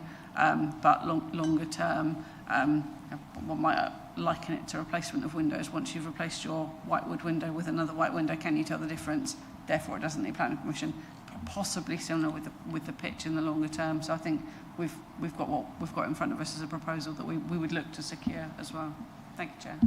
Can I? You want to come back? Yeah, just quickly. So at the moment, Sports England, I think this was an issue they were looking into, wasn't it? Sort of the safety and health implications of these pitches. Are they still recommending, and there's different generations of them, 2G, 3G, are they, what are they saying at the moment about this type of pitch? I don't think we've had any advice specifically on the health implications of this type of pitch. The advice we had from them was more in terms of practicality of what they're offering. If I just find the paragraph again. There we go. So that we've got football pitch markings, 2 tennis courts, and the areas around them. That was it. They're saying it's not suitable for competitive football matches, only for recreational football. So then you would look at an upgraded surface, whether you get to 3G, 4G, 5G, is the competitive AstroTurf, for want of a better description, that you might choose if it is being used on that everyday, regular basis. I don't know what the difference are in terms of health implications on that. I suspect it is more of a cost implication, but we are edging into speculation on that one, I'm afraid. Councillor Patchett? Thank you, Chair. Is it within the gift of the committee, and indeed the officers, to impose a condition actually determining what type of surface they have? Because if we give an outline based on what they're saying on a certain infill, and then they get 6 months down the line and go, oh, actually, do you know what, that's not cost effective, let's put this one here, and the rubber crumb infill, and actually they have different environmental impacts. As we know, like the wind and rain disperses this stuff all around the grass. So we might say, yes, build your mugger, and, oh, you're telling us you're going to build it out of this thing, okay, we're happy with that. If they change that plan, the whole environmental impact assessment totally changes, but we've already given approval at that stage. So, can we put a sort of condition in that the final surface of the pitch to be agreed by planning department? Is that the sort of thing we could put just in? Where I was going, Chair, I completely sympathise. What I've quite often done in the past with other things, is if we put a condition where we agree it, should they have an alternative that's acceptable, that gives us some flexibility, but it also retains our control. So if that's something members want to do and debate, but I would have no issue when we get to that point. But yes, if we could go with an option, if something better comes along, it means we've all got the opportunity without coming back through a fresh application, potentially unnecessarily. Thank you, Chair. Thank you. Councillor Marriott. Hello, I was going to come in a bit earlier and sort of say some of what Gemma was saying actually. But the thing about the 2G surface is it sort of says here that is suitable for recreational football, not competitive. But isn't sort of any football by its nature competitive? That's a sort of technical sporting jargon. Can I just ask about the condition about the biodiversity?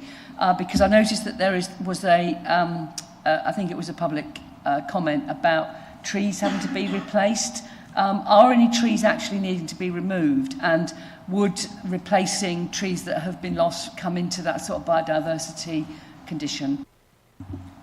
I don't actually believe there are any trees to be removed or replaced, as it doesn't show any in the plans.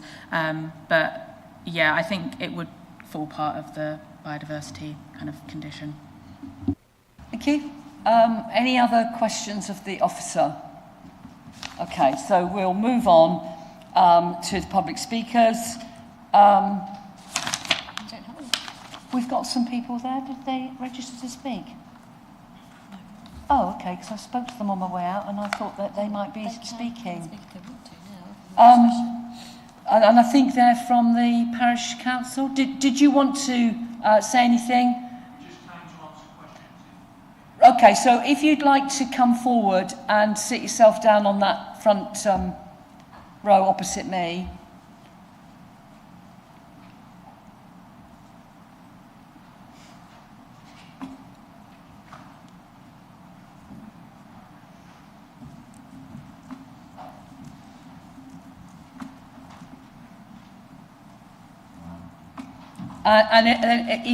If you just introduce yourselves by pressing the right-hand button on the microphone, just to say who you are and who you're representing, and then our members may have some questions for you. Mark Tompkins, Parish Councillor, Badwell Ash. I'm John Morgan, also a Parish Councillor from Badwell Ash. And you don't want to make any representation about the application. As I understand it, the Parish Council are the applicant, is that right? Right, so are there any questions anyone would like to ask about the Parish Council and their application? Councillor Patchett. Thank you, Chair. Thank you for coming today. Yeah, so just reading some like the objections. You've got 10 objections, but no supporters, and that's surprising to me because this is a facility for the village, and I actually thought that there would be maybe 50-50. So on the ground, what sort of support are you hearing from residents about this? Yeah, we're in the process of completing our neighbourhood plan. We're now at, we've just gone through Reg 16. We're now at examination stage. It's just going off to the examiner next week. We had 2 consultations within that, public consultations. We had very good turnouts for them, and that's where a lot of the comments for improving facilities within the parish originally came from. We have also then done last summer a survey specifically on the mugger, and we had an 87% favourable response to that. At that presentation we detailed exactly what we were doing, what we'd planned, took questions and asked for written responses. So 87% in favour. Thank you. Are there any further questions of the Parish Council? Councillor Elkin. Thank you. Yes, it sounds like it's a facility that's got good support in the village, but I just wondered if that issue of the surface had come up. It's a bit of it sounds like it's a bit of a grey area, the safety issue of what contaminants there are on these plastic surfaces. None of us are experts in that, but I just wondered if you'd had any discussion about that or if concerns had come up about it. So far we've purely followed Sport England's advice on the type of pitch to be in the proposal, and we're learning as we go, so we will have to ask questions as well. I'm afraid I have no further to offer. We'd be perfectly happy. We're certainly happy to take a lead on that.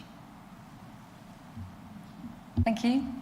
Any other questions for the Parish Council? Thank you very much for coming, and thank you for answering the questions that we did have.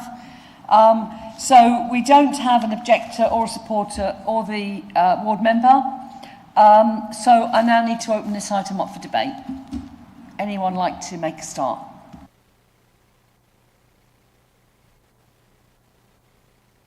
Okay, Councillor Hardingham, thank you.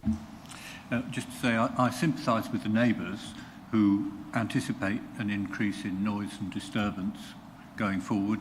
The acoustic fence is all very well, but you may find kids kicking balls against it in the future or knocking tennis balls to and fro.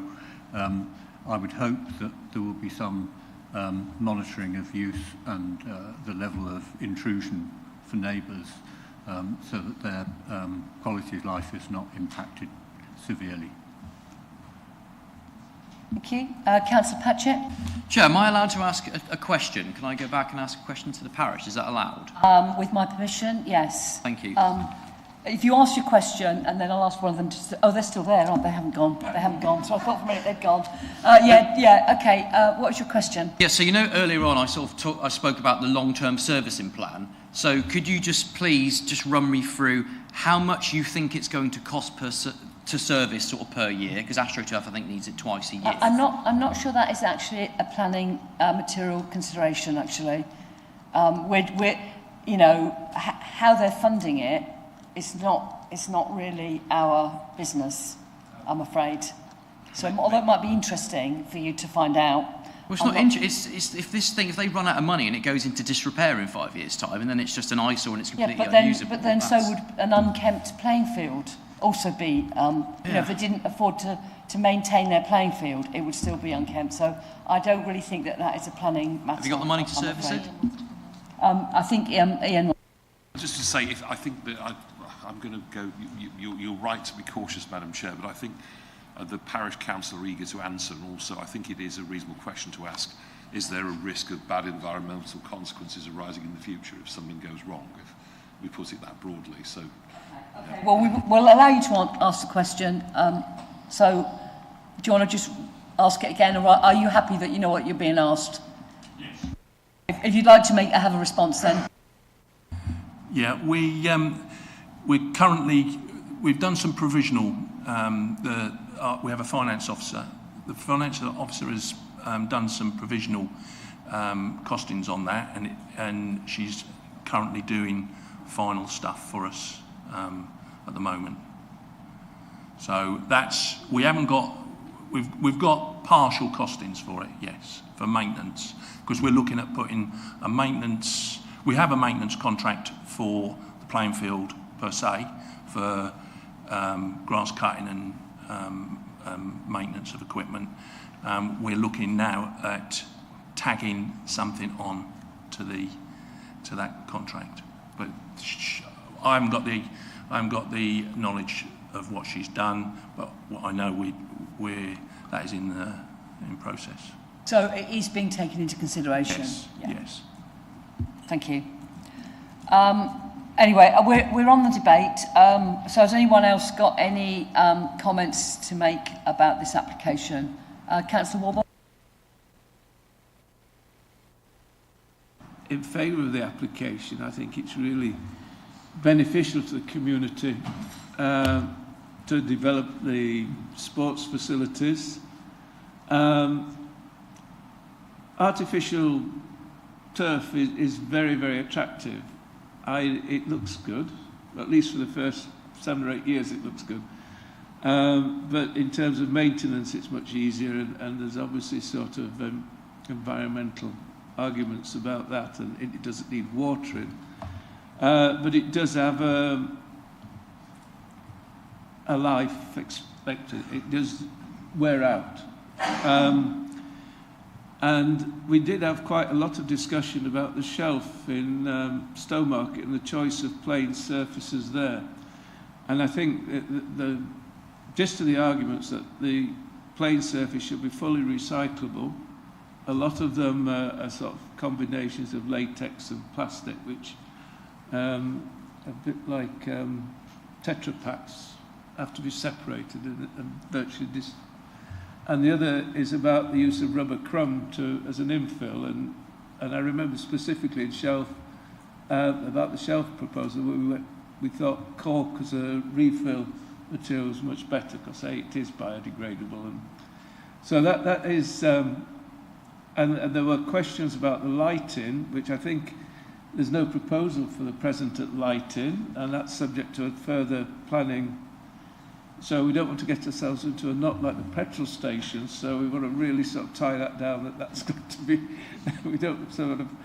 but on the whole, I'm in favour of it. I'd just like to tie up those two things, really, about that the plane service should be fully recyclable and cork as a preferred material for infill. Thank you. Anyone else got anything further to say? Councillor Elkin? Thank you. No, I mean, it seems like a great project. It's trying to add more facilities from a wider range of people to the village, which is brilliant. I do have concerns about AstroTurf. I know it's come up with this shelf project both for health reasons and for environmental reasons. I seem to remember from that the cork infill, I think, was quite a bit more expensive. I think that was the downside. So I'd be a bit worried about conditioning a specific type of infill, even though we might prefer it, whether that then puts it out of reach. So I was a bit worried about that. I mean, it would be brilliant if there was an alternative that didn't use lots of plastic, that didn't contain the sort of concerns about the materials that are in it. But I imagine that the parish council cares very deeply about the young people of its village and will look into it themselves and take advice and make themselves comfortable that the surface that they're using is suitable. So, no, I think it's a good project. Thank you.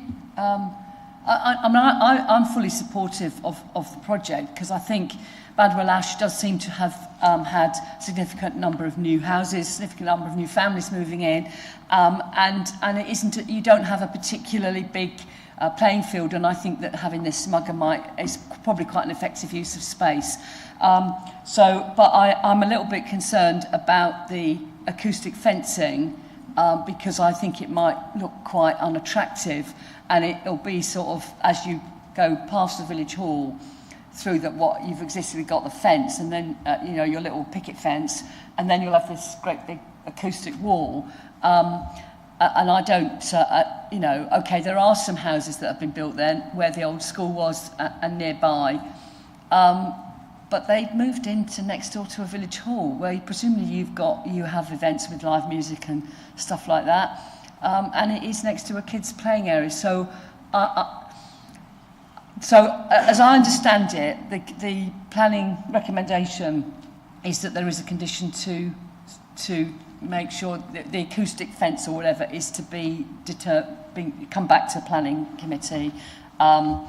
So I hope that whatever is there is going to be okay. But pardon? Don't we need clarification Yeah. on the last? I don't think we're coming back to planning committee, Chair, but it would come back to the authority. Oh yeah, I mean it'll come back to planning officers to work out what the acoustic fence is going to be, and I think we have already mentioned having some sort of condition about the surface and whether we can actually make that slightly more flexible than it is now. I don't know whether we can ask, or is that just an advisory that we can ask the parish council to look at getting the most appropriate sort of surface that is reasonably priced. I don't know how you word that, but...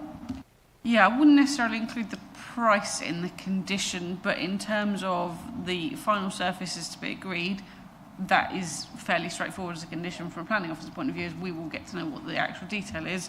If you want to go over and above that, I would prefer that we included it in the authority we do today. So whether that is required to be fully recyclable, that is something we could add if members were happy with that. The cork preference, we could term it as a preference for infill. You could require it to be cork. That is in your gift, or you could leave it open so that they can come and say to us, they've got 3 years to implement this, depending on funding and finance and everything else. Come 3 years' time, there might be some alternative has progressed. So I'm open to the cork, but perhaps something members want to discuss. I think I would favour being slightly more flexible, because if we tie them down to cork and there's something that's better in future, then we're tied to it. So I'm all for having a bit of flexibility with the control that it is recyclable and whatever, not non-toxic as much as possible. I think Councillor Elkin had a hand up. Yes, sorry, I know I've already spoken, and I appreciate we can only look at what's in front of us, but with the acoustic fence, it had occurred to me that could you put a hedge around it, which would, be good for biodiversity and would stop people kicking a football against it. There may not be room, and I know that has a cost and maintenance implication for the parish. They need watering, they need cutting. There might be very good reasons why it's not practical, but I did wonder if it was a solution that might make it look nicer and stop people, reduce the noise impact for the neighbours. Is that something that we can put in? You are absolutely free to condition some landscaping. Again, it's probably about the specifics, if that's something you want to do or if that's something you're happy to leave to discharge condition. Is it something we could ask officers to discuss with the applicant, because we don't want to condition something that's actually a ridiculous idea for reasons that we don't know about? Yeah, absolutely. I mean, what we could do is include a landscaping scheme so that we can look at what planting, because we've got the biodiversity condition anyway, that's probably going to require something. So if we add the landscaping onto that, we can look at that and take it away and agree some planting. And could the landscaping, be in replace of acoustic fencing, or will we still need the acoustic fence and then maybe some landscaping in front of it? I think we'd still need the acoustic fencing because the noise impact assessment requires it. So, yeah, it would have to be in addition to. But in putting some landscaping in front of it would make it look more attractive. Councillor Warboys. It's regarding the infill on the. I think cork has been a preference because it's very similar to latex or rubber, basically.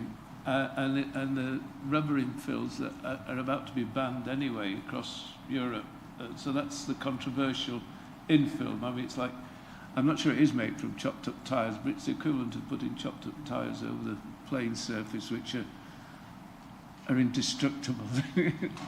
But they do produce a lovely plain surface because they're bouncing. So it's a play-off, really. But I think if we went for something like it was the pitch and infill were recyclable materials, then that would avoid actually being prescriptive about being caught, but it would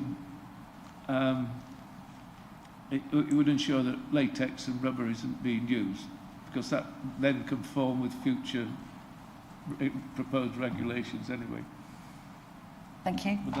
Councillor Marriott, did I see your hand go up? And then Councillor Patch. Yes, I was just going to say about the acoustic wall as well. I did seem to remember there was something in there about basically dividing the mugger from the children's playground and the village hall. And I wondered whether, so there was a sort of slight getaway effect possibly from it. And perhaps, as you say, a hedge might sort of improve that. But I just wondered whether it absolutely needs to be in the location it's shown. We are actually only looking at it where it is now. We can't change the location of it. Councillor Patchett? Yes, just with the hedgerow, you've got to be careful of the hedgerow's proximity to the mugger, because the leaf drop will sort of further accelerate the degradation of the pitch and might actually increase the maintenance you need to do, and also like the discoloration of it as well. So if we're sort of imposing hedgerow, we've got to be careful, because actually we're not. Yeah. I think we haven't got a proposal yet, but I think we've been discussing a landscaping condition, and the picture in my mind is that you've got the acoustic fence next to the mugger and you've got the hedge on the other side of the fence, so the leaf drop won't go on the mugger, it'll go next to the fence. But we haven't got a proposal yet. Maybe we need to have a proposal. Anyone ready to make a proposal? Councillor Hardingham? Yes, I'm happy to propose that we grant planning permission for this mugger, and with the conditions that have been suggested by the officers. And the officers know what we mean by that, do they?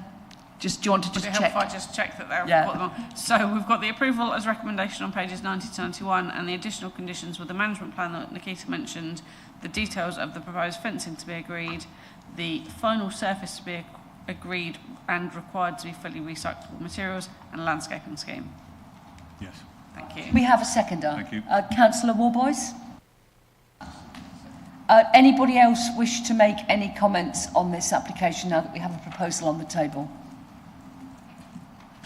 No. So are we having, Gemma's just read out what the additional conditions are, so I don't think we need them read out again, but please let me know if you do want them clarified.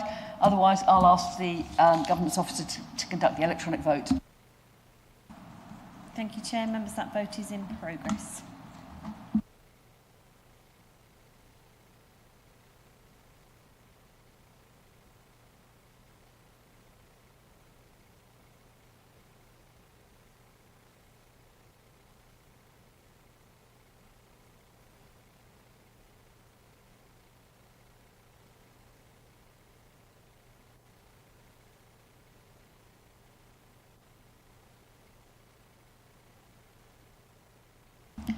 Thank you, members. Chair, that's 8 votes for. That's unanimous. Thank you.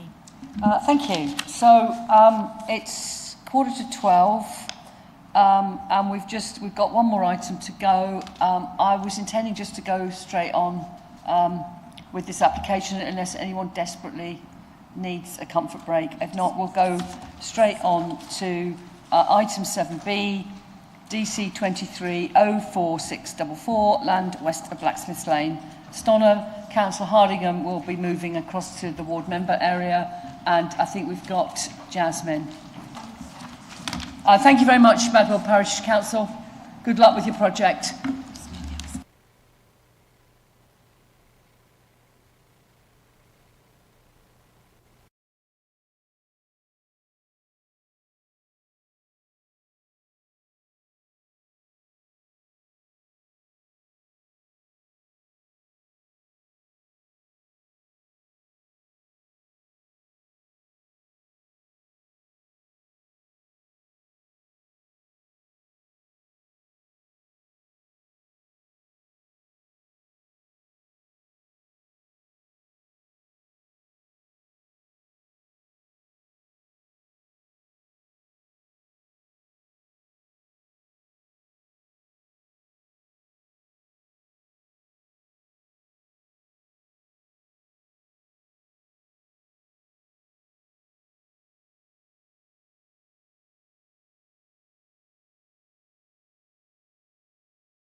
So I think we've got everyone in place now. Yep. So I'm going to hand over to, we've got Jasmine Wyard, who is going to introduce the application to committee.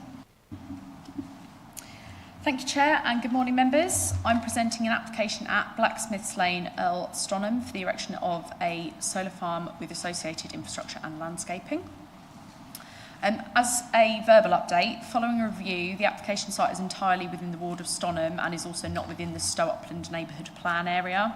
The neighbourhood plan policies hold no weight on the proposal, but the neighbourhood plan remains a matter of consideration. Here is an aerial map showing the site in context. Saxon Street is to the north. Let me just get the labels up. So Saxon Street is to the north, Blacksmiths Lane is to the east, Forward Green to the southeast, and the A1120 to the south.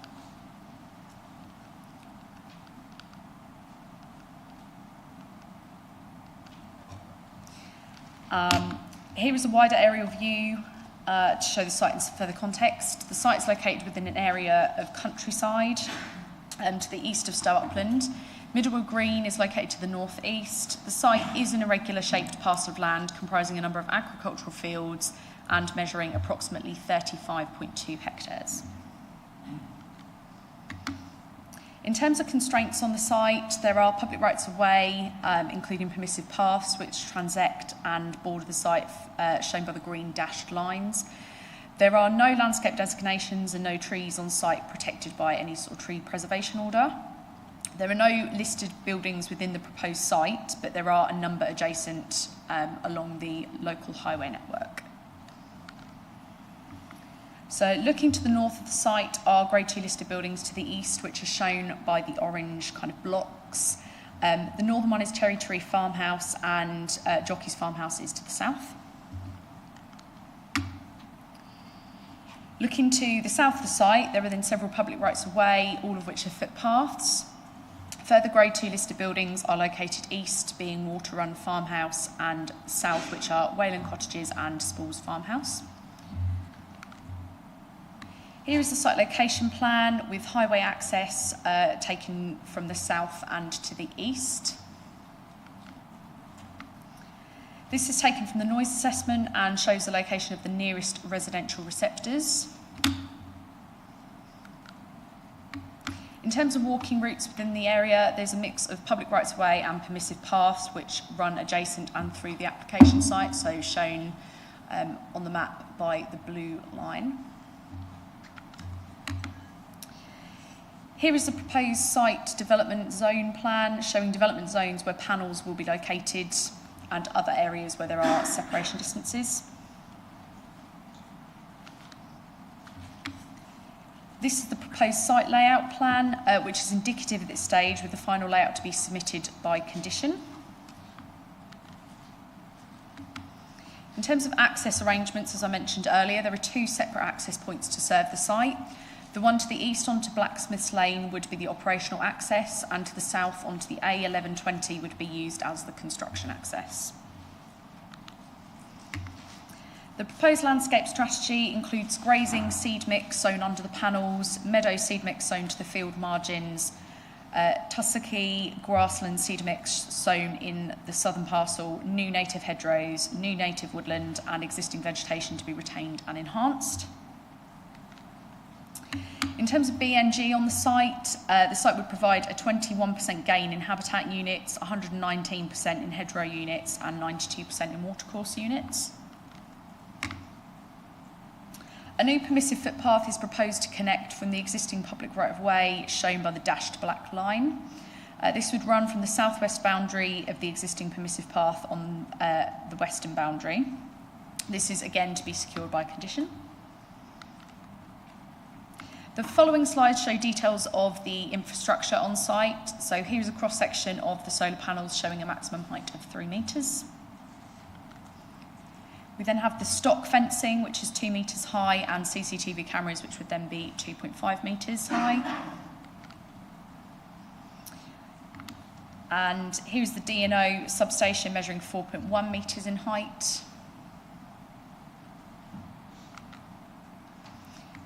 We then have the customer substation measuring 2.9 metres in height.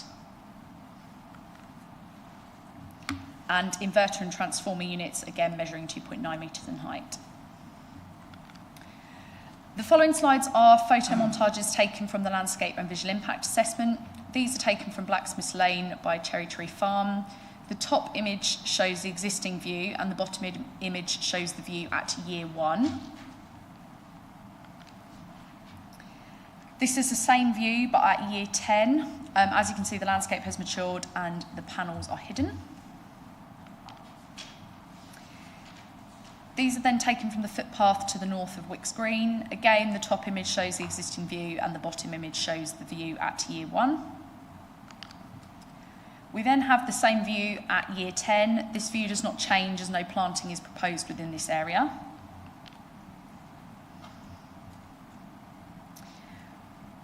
These are taken from Earlstonham Village Hall. The top image is the existing view and the bottom image is the proposed view. As you can see, there would be no change.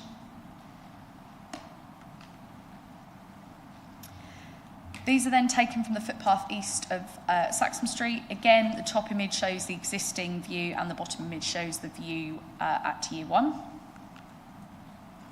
Here's then the same view at year 10. You can now see that the landscape is matured in the distance. These are taken from the footpath on Old Hundred Lane, with the top image showing the existing view and the bottom image showing the proposed view. As you can see, there's no change. These are then taken from the footpath southeast of Hines Farm, with the top image again showing the existing view and the bottom image showing the proposed view. Again, no change. The following slides are site photos taken from around the boundaries of the site, looking into the site, running in a clockwise direction.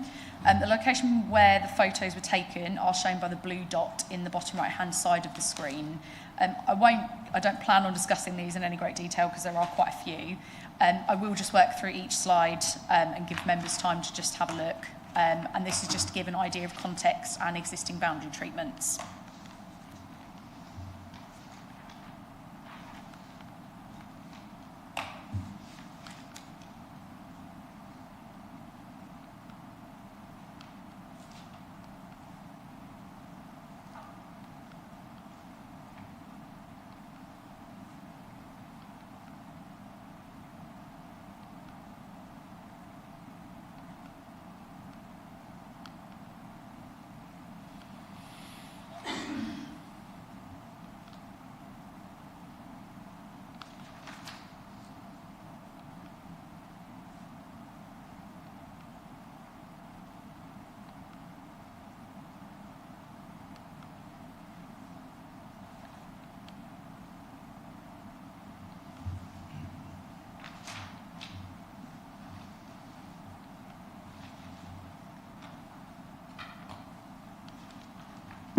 The recommendation is therefore to grant planning permission, subject to conditions as outlined in the officers' committee report. Thank you for listening. Thank you. Do we have any questions from members? Councillor Warboys?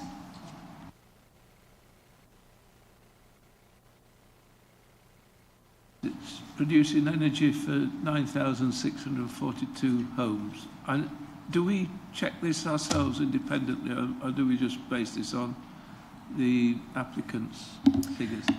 In the solar schemes that we've dealt with in the past, we have taken the applicant's word. We do normally tend to see that they tend to be kind of within the same sort of range area, depending on kind of megawatts. So we've had some that are about 11,000 homes, some that are a little bit less. It does seem to be fairly proportionate, but we don't get them independently assessed. Thank you. Councillor Linda? I have got a fairly similar question, and that is these 9,600 homes capacity. Does that apply to June, or does it apply to January as well? As we obviously will get less electricity in January, so what are we actually referring to?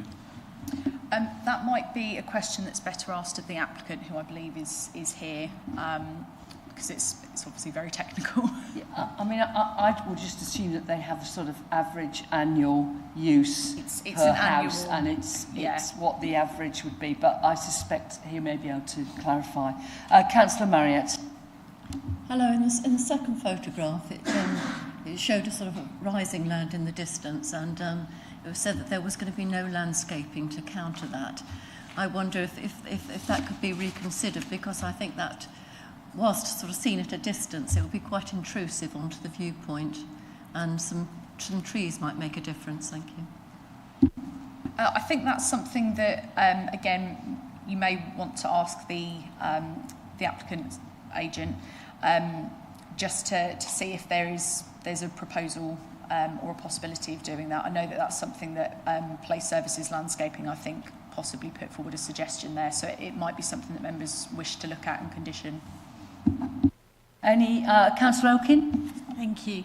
I had a couple of questions, if that's all right. I think that there's low to medium level of harm to, I think, 2 heritage assets.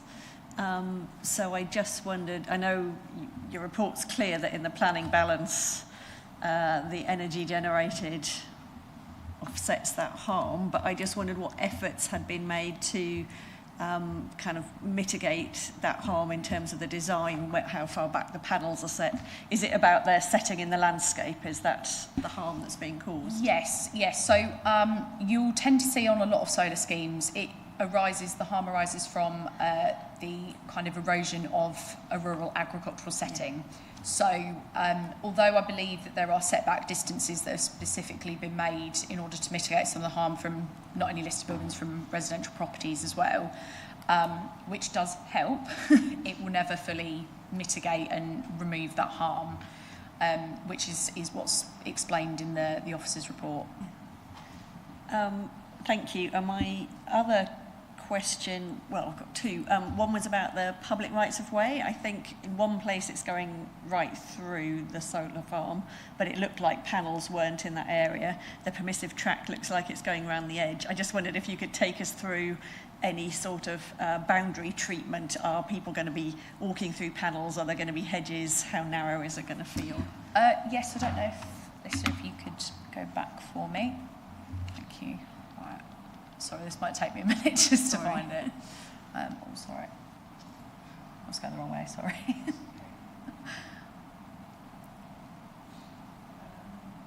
What slide? What slide is it? Let me look.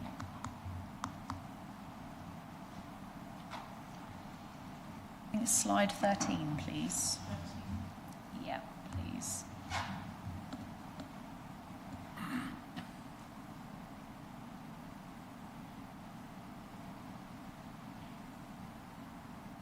So you can see this is the existing public roadway running through here, and that is to be continued in agricultural use. So there won't be any planting, as far as I'm aware, along here, so it'll be open. And then in terms of the permissive path, I don't know if that is shown on here, but it might be on one of the, I think it's this one. So in terms of the permissive path, it is running around the outside of those. And then if we click back to this one, you can then see, I think they are planning to plant this up, but it will be, again, I think open, but there are some existing field boundaries, which I don't know if you can quite see there, but sort of along here, there's existing kind of hedgerow and trees already. So it will kind of be, I suppose, a gap left. Thank you. And my final one was just before Councillor Hardingham raises it, was the skylarks. I think the mitigation was for 10 years, but the project is 40 years. So I just wondered why there was only provision for 10 years for that. I think it tends to be on all developments where skylark mitigation is proposed, it does tend to be 10 years, and that even applies to residential development, which is obviously permanent. I don't know if that's got any further. I'm not an ecologist, so yeah, I can perhaps ask that a little bit. You're absolutely right. Even for permanent residential development, they do skylark plots for 10 years. The advice from ecology is that that is enough time for the skylarks to have adjusted to those plots to be in use, and therefore they don't kind of need any more support from us in order to maintain those plots. They sort of remain there after the 10-year period. But again, I'm not an ecologist, but hopefully between us that helps a little bit of where that comes from. Just curious, if the skylark of making use of their plots, what happens after the 10 years when they get ploughed up again? I think that might be something that we have to take away and ask our ecology team, but it is very typical that they're 10 years, as I say, even with permanent residential plots. They end up being removed after the 10 years. Okay, thank you. Councillor Marriott? Could I just ask a general question regarding skylarks, on skylark mitigations on lots of different applications? Is there going to be, maybe from the ecologists, any monitoring over the years following as to how well they're doing in their new settings? I believe that there normally is some level of kind of maintenance and monitoring plans that are normally secured, whether that be via conditional or legal agreement. I don't know quite the specifics of what is monitored and how they assess whether they're, I suppose, doing okay. But that again would probably be something that we'd have to speak to our ecology team about if you wanted further information on that point. Thank you. Could I just ask about the permissive footpath? I was struggling to see your mouse on the previous one. It appears on the plan that it's going sort of right next to the solar panels on the sort of southern inside square of the bottom bit. And I couldn't quite work out what you were saying about the planting. What sort of fence is there between the permissive path and the solar panels? I presume there will be a fence of some description.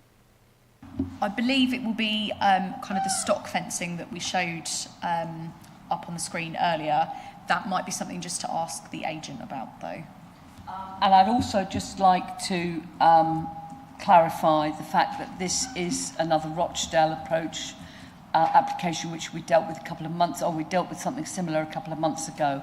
And that gives us a little bit of flexibility because we don't really know what we're getting. So can you just clarify what it is we are limiting?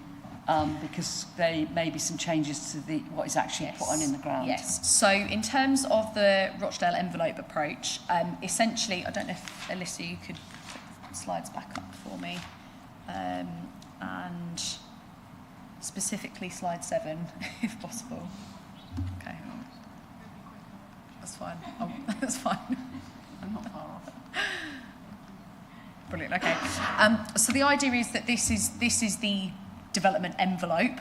It cannot go beyond the extent of this. The proposed approach is essentially that, we have an indicative layout plan. It's likely that it will come forward in a very, very similar manner, but it obviously, technology is rapidly evolving on this. So it may well be that slight changes to the layout plan are required. This wouldn't mean that there is a change in the access arrangements or where, going beyond the red line plan. What it does mean is that some of the distances where the panels sit, some of that may well end up changing, which is what is proposed to be secured via condition. Separation distances, again, they're proposed on here. It might be something that members want to add a condition to secure that. You can set parameters via conditions, but obviously there's a level of flexibility in the number of panels, how many rows, those sort of things. Thank you. Any further questions? Councillor Elkin? Thank you. I think about a third of it was grade 3A agricultural land, which I know has come up in previous similar applications and is a tricky one. And there's obviously the heritage impact. I just wonder if you could talk us through the assessment of alternative sites. I think the report said that 6 were looked at, but they don't have a grid connection. So is that the only reason why they were discounted, that they hadn't put an application in on those, or were they also, did they have negatives for other reasons as well?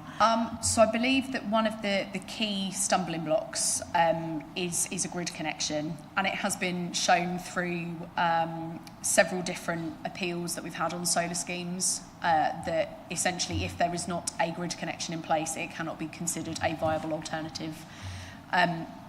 That's been tested. It's not just through the written reps procedure. We have had full inquiries into it. So it has been kind of there's been very detailed assessment and debate around this point.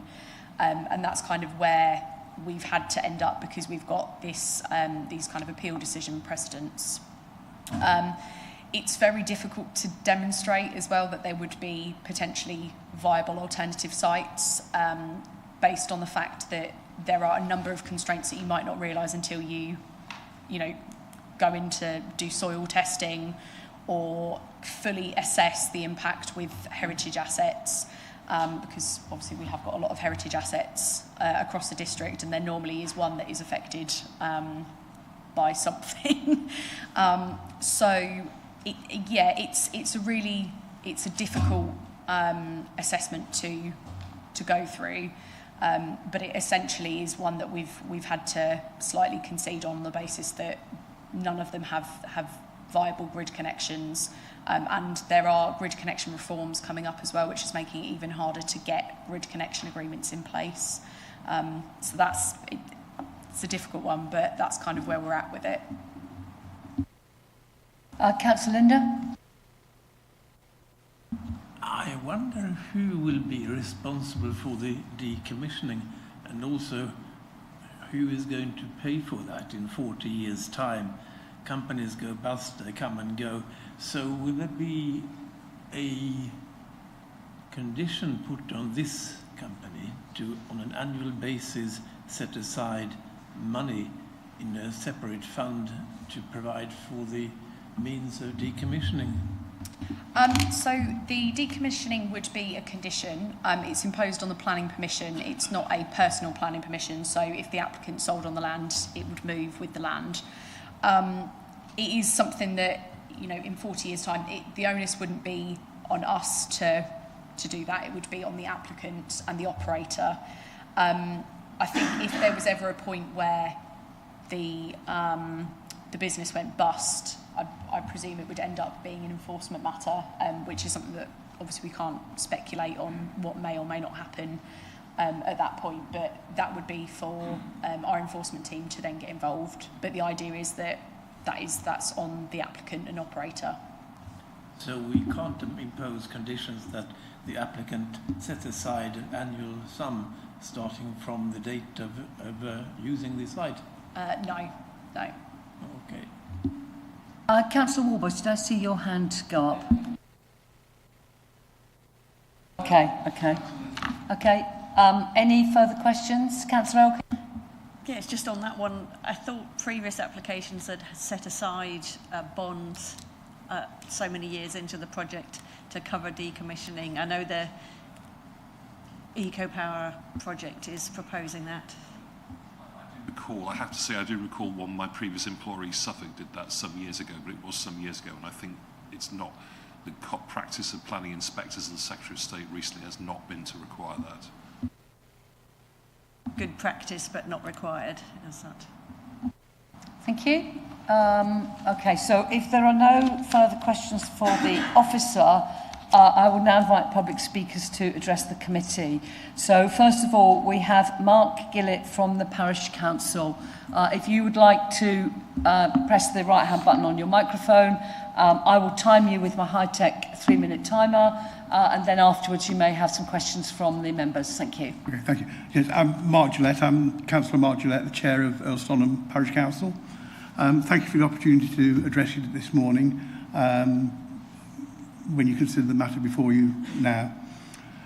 You'll have seen that this application has generated a volume of responses from residents of our parish that is unprecedented in my time as a parish councillor. Our public meetings on the proposal were attended by over 50 residents. I will not reiterate the objections stated very clearly in documentation already before you today. We are not NIMBYs, but we feel under siege from not only this application, but also the National Grid proposal for the Norwich to Tilbury pylon route, which will result in 50-metre high pylons running through prime agricultural land across the parish. And there are also proposals for further solar farm developments to the north of the parish. We're in favour of green energy solutions and recognise its role in the transition to clean energy. However, this is a case of this application being the right development, but in the wrong location. The application comes at the expense of good quality agricultural land, vital to our food security, as well as impacting significantly on those residents living in close proximity to the development, some of which are listed buildings. I recognise the officer recommendation is for you to agree the application today. If you do so decide that, then we would ask that you attach conditions to mitigate the impacts of the development.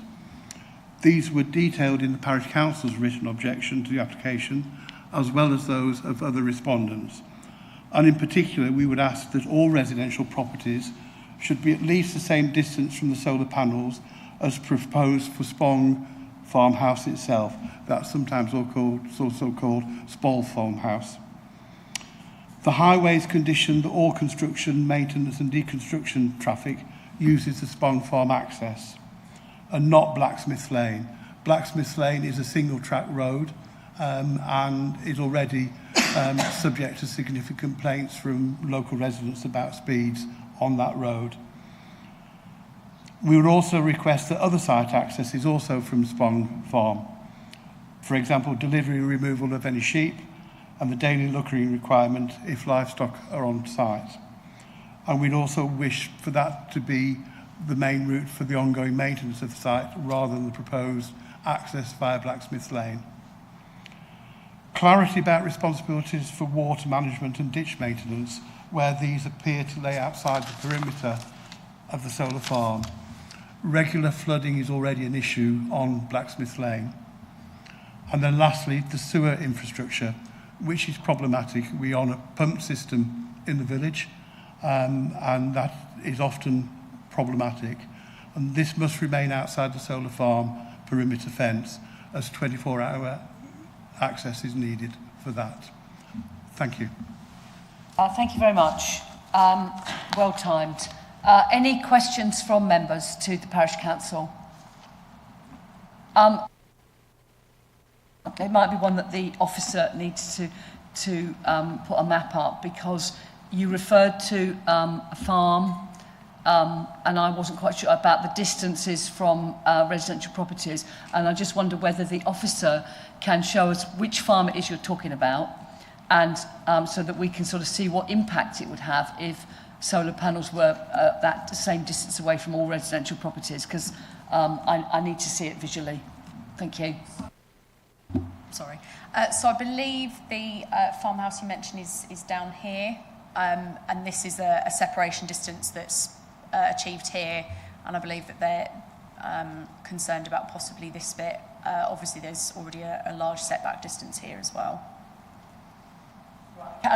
So could I just ask the gentleman from the Parish Council if the officer's got that right? That is the places you're talking about, the separation distances? Yes, it is. I mean, the Spong Farm is further away from the panels than the residential houses along Blacksmith's Lane on that boundary. They're very close. They're closer than the distance from Spong Farm. I can't tell you what the actual distance is, but they are closer. And can we also just clarify the access arrangements? So the road, the track that goes to the south goes down to the main road, and that's the one that the Parish Council are suggesting should be used for everything, not the one that goes out to the east. I just want to clarify things. Yes, I mean, the A1120, I mean, is obviously an A road, and we feel that's much more suitable for access to the site than access from a single track road. As a matter of information, that stretch of Blacksmith's Lane is unrestricted. It's a 60-mile allowed limit, much to the disgust of local residents, but the 30-mile allowed limit is at the beginning and end of Blacksmith's Lane, so any traffic emerging onto Blacksmith's Lane would be facing 60-mile-an-hour traffic, although that's obviously the same. Or in the LM20, access point would be within a 30-mile-an-hour speed limit. Thank you. Any further questions of the Parish Council? Councillor Patch. Thanks, Chair. So during the sort of winter storms 2023 into 24, sort of how badly affected was this sort of portion of land and Blacksmith's Lane? The land itself was probably no more flooded than any other farmland in the area. I mean, obviously they get waterlogged, but Blacksmith's Lane is actually a natural dip in the road, and Water Run Farm, which is along Blacksmith's Lane, is quite aptly named in that context, and there was quite a lot of flooding into premises, not into houses themselves, but into barns and things from that area. Thank you. Any further questions? Thank you very much for coming in today and answering our questions. So next we have an objector who is joining us on Teams, Margaret Pod. Can we just check that we've got contact and you can hear us? I can hear you. Can you hear me? Yes, I can. So I will, if you've got your 3 minutes, I will time you, and then if you can stay online so that we can, if you can answer any questions, if members have questions. Thank you. Thank you. I'm speaking also on behalf of my husband. I challenge the assumption that the solar farm will exist for only 40 years. The developers state that the panels will need replacing after 30. Are the owners going to dismantle the site when replacement panels still have 20 years life left and there is still a demand for energy? More likely, a submission of an application for a renewal of permission. Applying the Rochdale principle of assessing the application on a cautious worst case scenario, the long-term use of this site for electricity generation should be the basis for considering this application in terms of loss of agricultural land and impacts on landscape and historic environment. The report assumes the loss of best and most versatile land is reversible, but this is only true if full restoration is carried out. The report does not address the cumulative loss of BMV land locally or nationally to counter the policy by appeal that this is of limited weight in any individual application. Policy LP25 is deficient in not specifically mentioning BMV land and is not a reason to approve. Not mentioned in the report is that policy LP15 prioritises the need to avoid BMV land. The report cites the Badley appeal, but the loss would be over double on this application. Regarding the alternative site assessment, should Gateway 14 be a consideration? Secondly, the assessment has used a 350-metre exclusion zone from heritage assets. This compares to about 75 metres from Spall's farmhouse and less than 150 metres from Jockey's farmhouse, where the greatest harm was identified by the heritage team. The development should be taken further away from the affected heritage assets to reflect the criteria used in the assessment. If the application is given permission, a Section 106 agreement should ensure that the hectare plot to the east of Development Zone 2 remains as agricultural land. The proposed new hedge to the west of that plot should be sited next to Blacksmith Lane. It would shield the view of the panels from the road more quickly and keep this field as a single unit for the future. The field opposite Water Run Farm has been removed from the proposed panelled area.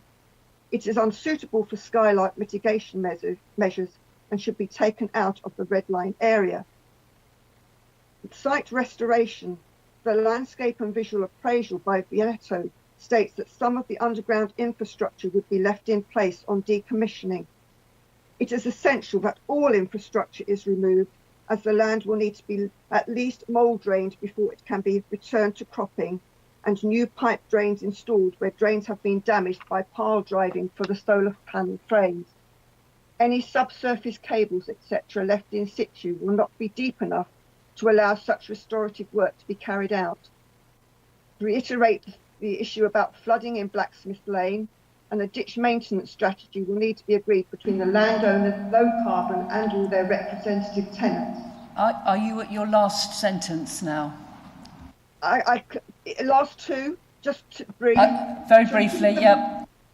In Blacksmith Lane, we believe would mean removing part of a hedge belonging to a third party. And also, will members of the public be able to comment on the submissions required by condition? Thank you. Thank you. Do we have any questions for the objector? Thank you very much for coming in on Teams today. Thank you. So we don't have a supporter. We have the applicant, Samuel Dix. If you would like to make your representation, thank you. Thank you, Chair. Good afternoon, councillors. My name is Sam Dix. I'm a planning manager from Low Carbon, the applicant. Firstly, I'd like to thank your officers for their hard work on this application over the last 18 months. We've worked closely with them to reach a point where the recommendation before you is one of approval. Climate change and energy security are two of the biggest challenges facing the country. To tackle both, it will be vital to harness connections to the grid where they are available for renewable energy. Our project benefits from a connection, and furthermore, this is contained within the site itself, meaning there's no need for new overhead lines or underground cables to support the development. Willow Solar Farm, as we refer to it, will generate enough electricity to power nearly 10,000 homes. Currently, just under 20% of Mid-Suffolk's electricity demand is met by local renewables. The national average is over 54%.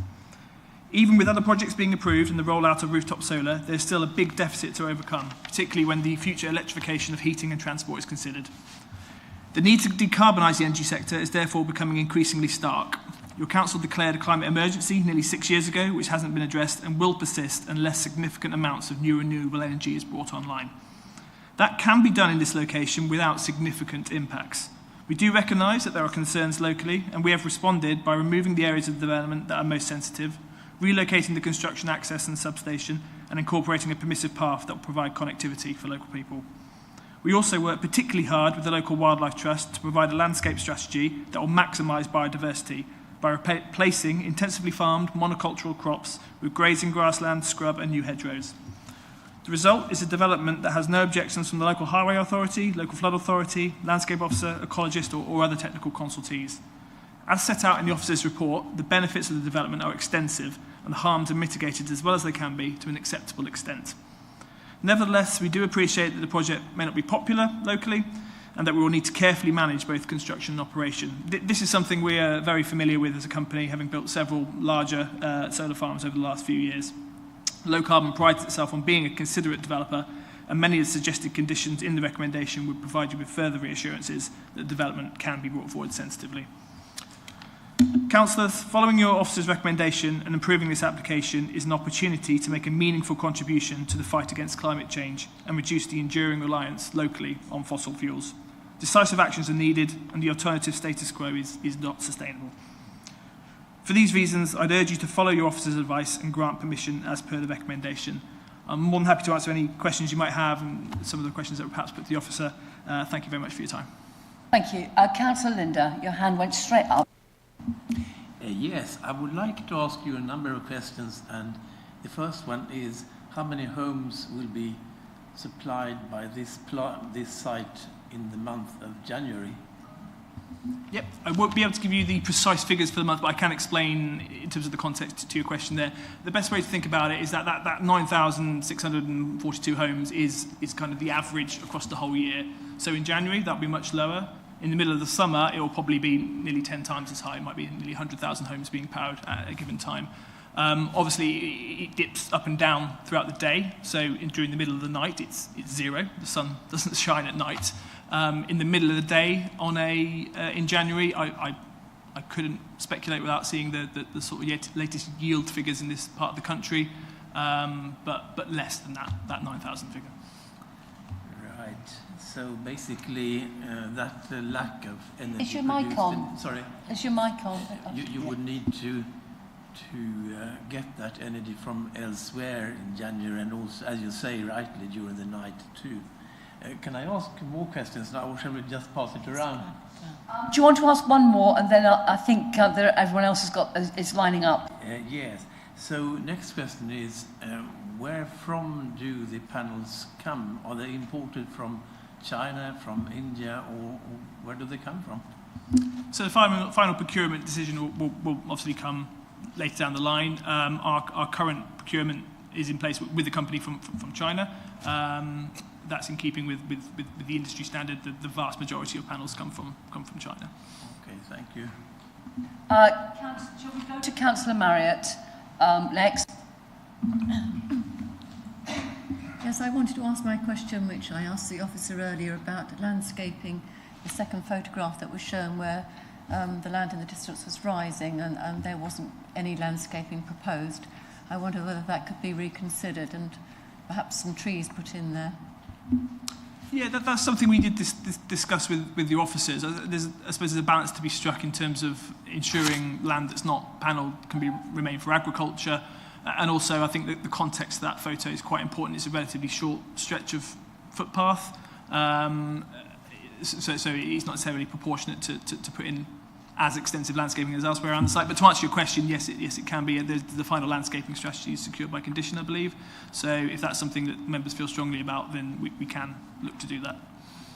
There do seem to be a number of conditions about landscaping on the list. So hopefully that will cover things like that. Just one more. I don't know. The resident who was objecting just now was talking about the unsuitability of the field for skylark mitigation. I don't know quite where she was referring to. I don't know if you could comment on that. Yeah, I can do. Yeah, again, that's something that we had quite a lot of discussion with your ecologist on. We originally proposed that southeastern field as skylark mitigation. I think there's some debate as to its suitability. So we did provide an off-site alternative that your ecologists agreed with within the local area, within the same control as our landowner. Thank you. Councillor Patchett? Thank you, Chair. Just reading your sort of flood risk sort of strategy document, and it sort of mentions in paragraph sort of 5.30, it says you've got some swales, but it says anticipated swales. It doesn't sort of. Can you confirm actually what sort of SUDs and sort of surface water flood mitigation measures you are putting in on this site, please? It is swales, yes. Again, I suppose it's a product of the final drainage strategy inevitably being secured by design. by condition, but it would be suds that we put in. We install those on our sites currently. Swales, sorry. Thank you. Did you want to come back, Councillor Linda, with some more questions? My next question concerns decommissioning. Well, firstly, it's going to happen in 40 years, and then we were just told that after 30 years you would have to replace the solar panels. Is that correct? That's not. Does 40-year decommissioning make sense? That's not correct. The panels will last 40 years. I'm not quite sure where that 30-year point has come from. One of the presenting. Yeah, I'm not sure where that information has come from. The panels will last 40 years. Obviously, you do get some solar farms around the country maybe repowered sooner than that. Our panels will last the full 40 years. In terms of the decommissioning, sorry, was there a further point on the decommissioning in terms of, I know you raised it with the officers, in terms of the bond being put in place and something. Would you like me to touch on that now? Right.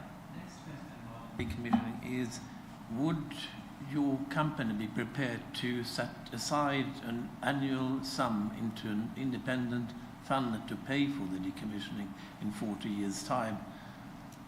It's effectively dealt with in the commercial arrangements we have with our landowners. So we lease the land. We don't buy this land. And obviously, in entering into that lease, there's a liability, effectively, from the landowner's part to comply with any decommissioning condition that you may attach. So we effectively have those arrangements in place with the landowner to provide them with those reassurances. I think you have to bear in mind as well that the equipment itself has a value. So if our company goes bust and the landowner sort of assumes the propriety of the equipment, there's a value there for them to recoup to be able to comply with any decommissioning requirements. Just to clarify, it is your company that is utmost responsible for the decommissioning, or is it partially the landowner's business as well? So it's our responsibility. However, should we cease to exist, then obviously the requirements of the planning permission run with the land, and they would default to the landowner. And what I'm sort of advising you is there's already mechanisms in place for the landowners to be able to comply with that condition. But ultimately, it is our responsibility. Yeah, right. Now, you can Is see where I'm that coming some from. sort I'm of worried legal... about the time frame and what happens after 40 years. Companies come, they go, they flourish, and sometimes they disappear. So that is where my concern comes from. And finally, what happens to the materials that you find in the solar panels once they are removed? Yep, so that's an excellent question, and it's one that the industry is grappling with, to be frank. Recycling facilities are starting to come online. So the first one in France a couple of years ago, whereby they can recycle, I think it's 99% of all the components within the panels. And I think that's something that you can expect to see develop over the next 20, 30 years as more and more solar farms become decommissioned. It's possible to do, it's just the infrastructure hasn't needed to be there yet, but it's starting to come online, as I say, so they would be recyclable. Right, thank you for your responses. Thank you. Thank you. Councillor Elkin? Thank you. Yes, I've got a few questions as well. Touching on some of the things that the parish council had raised, they had concerns about ditch maintenance and access to parts of the drainage sewage system. I wasn't sure if that was inside the red line, outside the red line. I just wondered if you could explain what is happening with that. Yeah, so where there's a utility in place within the sites, we're kind of duty bound to comply with any easements that already exist for that. So again, that's a good example of something that comes out in the final design. If there's a pipe that isn't necessarily known about by the authorities, but is known locally, then that would be taken into account into the final design, and you'd end up with a strip of probably 3 meters either side, whereby no panels are installed and people will be able to come in and maintain that pipe. But the layout that you have before you should reflect everything that is sort of known publicly by the drainage authorities. If there's anything else, then that could be picked up in design. So it does give access at the moment to... Okay, thank you. The other questions I had were about some of the landscaping issues I think have been covered already. So I wanted to ask, I don't think you're putting anything forward for community benefit. Is that correct? That's not correct. No, we do have a community benefit fund. The reason I haven't mentioned it, or your officers haven't, is because it sits outside of planning. It's not something we ask you to give weight to. It's just something that kind of happens. It's benchmarked with the rest of the industry. It's something we do as a matter of course. And is there a community liaison kind of person or system, both during construction and afterwards during the lifetime of the project? Yeah, absolutely. Yeah, I can give you contacts if that helps. We've got dedicated people that work doing exactly that. And the other kind of big issue that the parish raised was the distance between panels and residential homes, particularly the listed homes. And the request was that the same consideration was given to other people in the village as the farmhouse, I think the landowner. I just wondered if what you could say about that. Is there any scope to move panels further back, particularly from the heritage assets? I suppose the short answer is yes, there is. I'm not personally sure why consistency between the houses is important. If one is 80 metres, one is 100. If that's acceptable, then I must admit I'm not quite entirely sure where the parish is coming from in terms of why it needs to be consistent. I think our position is that the setback we've got currently is acceptable. It's very difficult to completely eliminate harm, as officers have said, but we've reduced it as much as we can, and the public benefits outweigh that. I think it's just that the officers are saying there's still a low to medium level of harm, which is relatively high. So is there scope to do more? I know we have to look at what's in front of us, but... Yeah, no, it's something, in fairness, it's something we grapple with a lot during the application. What I will say is that the size of the area we're left with here is kind of on the cusp for what's kind of appropriate for the size of the grid connection we've got. So we tried to strike that balance. We did take advice from your heritage officers who advised that no harm would effectively involve halving the size of the site. So we were given very helpfully a diagram that showed us the areas that would completely eliminate the harm, and that's simply just not viable in terms of the grid connection we've got. So we tried to strike that balance.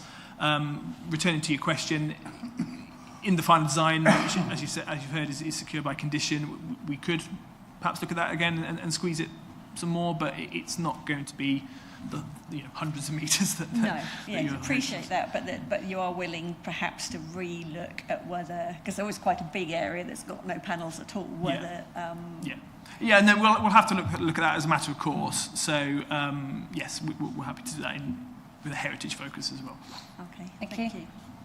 Councillor Warbush, did you have your hand up? Wrong button, thank you. Yeah, I've got a couple of questions.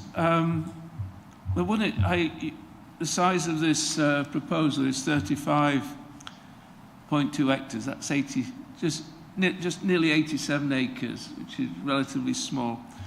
And from your figures, you're going to power 9,642 homes. Now, yesterday we were briefed by a much larger solar farm proposition with 750 acres, and they're saying they can power 40,000 homes. Now they're either underestimating how much they can produce, or you're overestimating. How do you calculate your figures? Yeah, this is a really difficult thing to do. I suppose what I would point you to is that the national policy statement on energy the government publish, their range for what a solar farm occupies is between 2 and 4 acres per megawatt. So you can see that within that's double. There's the scope for one solar farm to be double the size of the other, yet generating the same amount. So in terms of how we calculate our figures, it's a little bit tricky to explain, and it involves some maths, and you have to use some assumptions.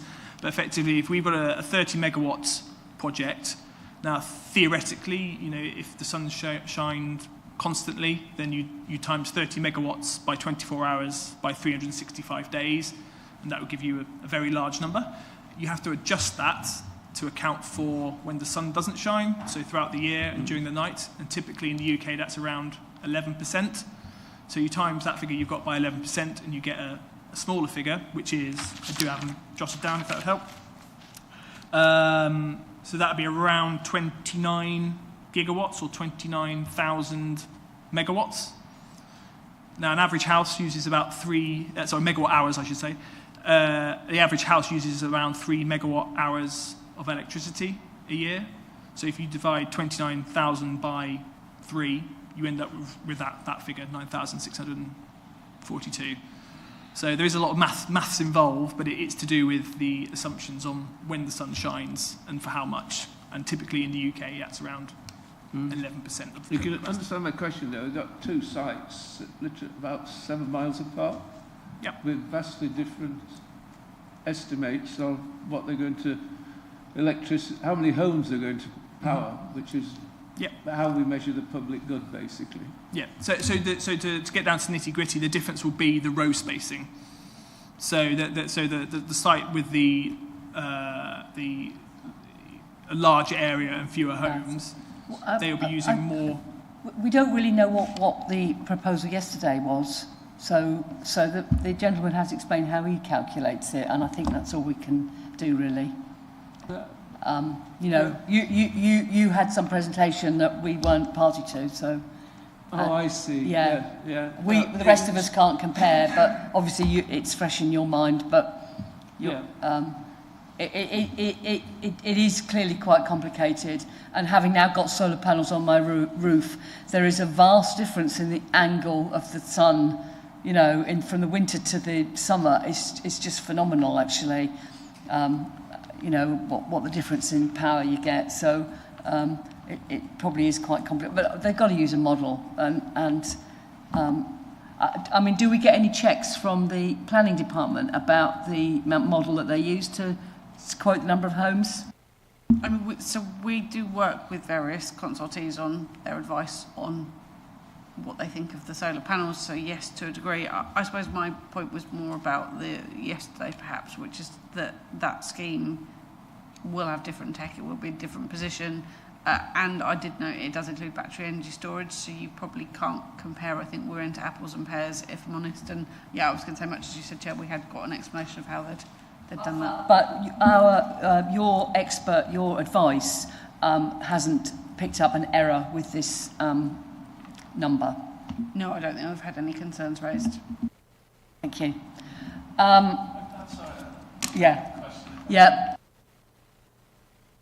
It is about, as Councillor Linden brought up, the sourcing of your panels.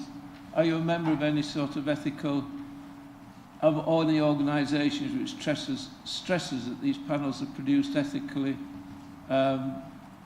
wherever they're produced, whether it's in China or Portugal or Spain? So our company is a B Corp corporation, which is a certification that's meant to sort of prove dedication to social and environmental standards. In terms of the specifics, we've got a procurement team who go out to China and inspect the facilities and everything like that. As far as I'm aware, there isn't a specific body. I may be mistaken, but a specific body that that is focused on the solar industry that certifies those kind of things. But we do have our own team, and we are a B Corp company that looks at the wider social aspects of things.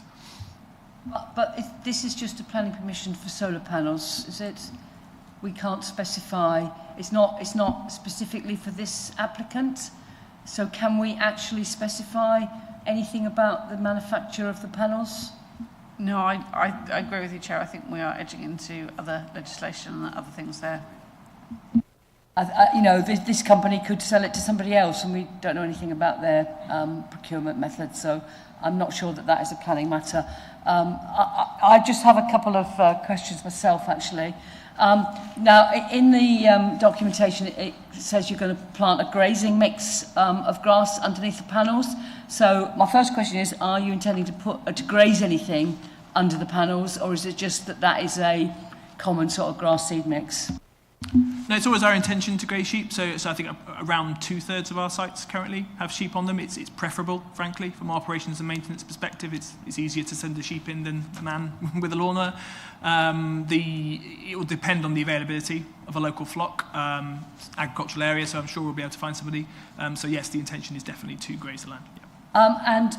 Also, I'd also like to ask about you're proposing to have a permissive path adjacent to your fence, boundary fence. Have you considered putting information boards up to educate the public using that path about solar energy and biodiversity and anything else that you are promoting on your site? That's a very good question. In all honesty, we haven't considered it here. We have done it elsewhere, though, so there's no reason at all why that couldn't be done. I think we've had that secured by condition elsewhere, so more than happy. We've put conditions about that on other applications, and I just wanted to see if you were willing that. Yeah, we'd be more than happy to do that. And can I also ask you about the access to the site, because both the parish council, I think, and the objector discussed whether, what was the need for the use of the access on Blacksmith's Lane, and could you continue to use the access directly off the A road? Can you just explain your reasoning about why you've got the two accesses? Yeah, absolutely can. Thank you. So it's twofold really. So firstly, it's a rights thing. So we kind of currently only have agreement to use the southern access for construction with the landowner. I suppose more fundamentally, the point of connection for the sites is an existing line that is, it's effectively parallel with Blacksmith's Lane in that northeast corner of the site. So invariably, when access is required during operation, it will be to do with that point of connection. So it makes sense for the distribution network operator to be able to access it via much shorter distance from Blacksmith's Lane, as they would do currently. If there's an issue on that line, then UK Power Networks will turn up in their maintenance van and they will come via Blacksmith's Lane. So it is effectively the status quo. I can appreciate the concerns, but it is a very, very limited number of small vehicles that would come during operation. Thank you. Are there any further questions of the applicant? Thank you very much for your time. Thank you. So we now turn to the ward member, Councillor Hardingham. At the present time, it feels to all of us living in Mid-Suffolk as if we're being subjected to an avalanche of major infrastructure projects in the national interest. A line of towering pylons, battery storage, gas generation plants, and of course, application after application for solar farms. It is generally accepted in this area as well as across the country that the UK needs to move rapidly to adopt renewable energy, but it is essential that the impacts are not felt disproportionately in one area over another, so that it is seen to be fair. There is an urgent need for a coherent national strategy for the allocation of suitable sites for solar farms and for a requirement for PV panels on the roofs of new buildings. This should not be an impossible task, given that the government target of 70 gigawatts of solar generation will require a land take of some 140,000 hectares, which is only 1.6% of the agricultural area of England. Similar, in fact, to that which is already used for golf horses and for horses. But as residents point out over and over again, we also need to protect our most productive farmland for food production. We are only 60% self-sufficient in food, and even less so for horticultural crops, which require the highest grades of farmland. So the requirement to protect BMV, best and most versatile land, ought to carry greater weight in the determination of applications. Turning to this specific application, in my opinion, and that of many of the residents of Earl Stonham, it is actually a poor example of solar farm design. The scattered layout, with an extremely large perimeter, maximises the impact on the landscape and on local properties. The access from Blacksmith Lane is unnecessary, given that the construction access road past the landowner's farm could serve the purpose. Blacksmith Lane is a quiet, narrow country lane, highly valued by the community for walking and cycling, and any additional vehicle traffic will be detrimental to it.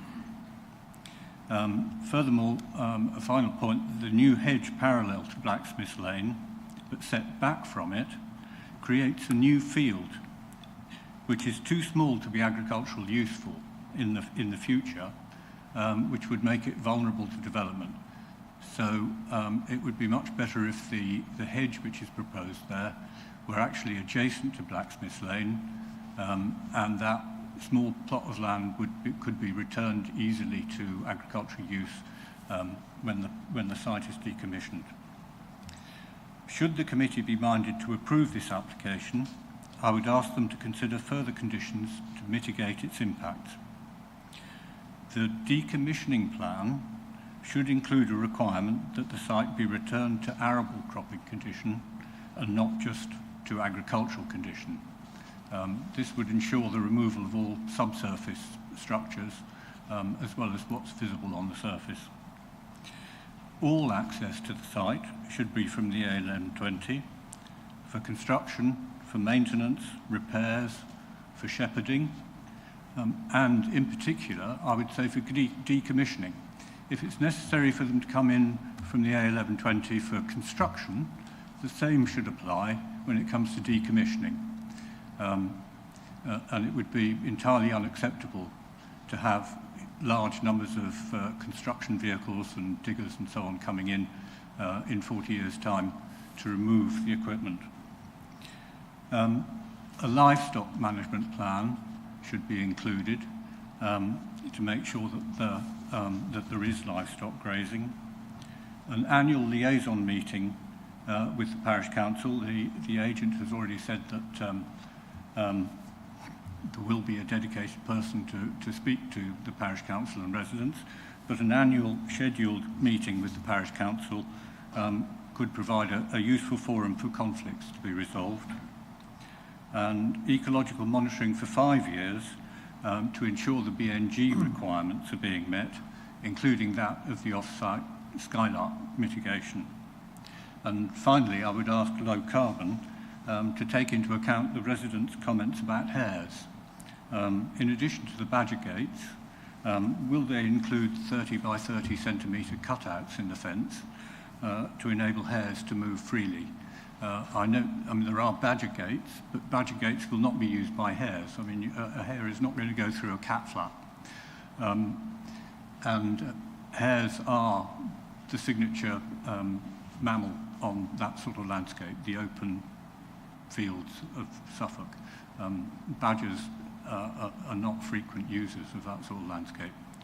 So, and the 30 by 30 centimetre cutouts would need to be sort of 20 to 50 metre intervals. It's a pretty simple thing to include. Thank you for your attention. Are there any questions for the ward member?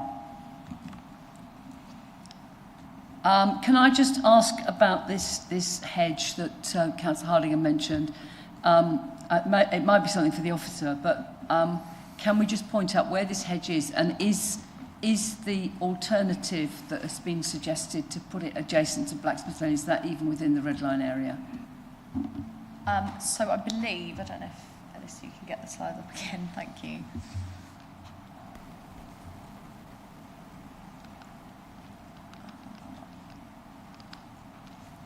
So I believe the hedge is along here, and the problem with moving it closer is that it's outside of the red line. I thought as much, I just wanted to clarify.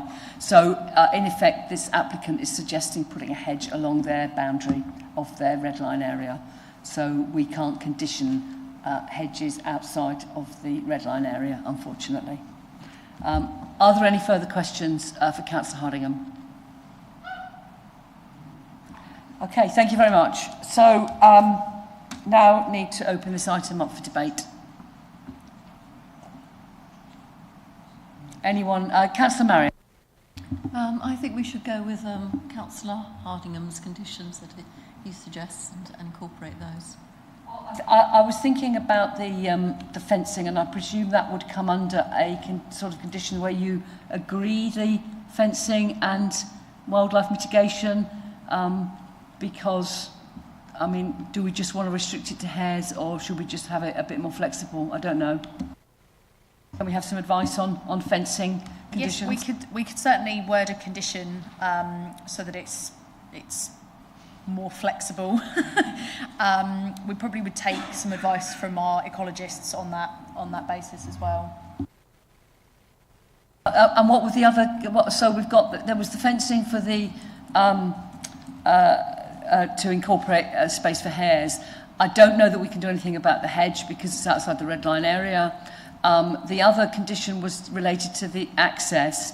I actually did want to ask, that access off Blacksmith's Way, is that an existing access to the fields? I believe so. So if you were including all of Councillor Hardingham's conditions, you'd also include the fact that that access could not be used, even though it's an existing access. So just want to clarify that. Maybe the officers can think about that one. Councillor Linda? Yeah, I just wonder, are we in the debating phase of this meeting now? Right. Okay.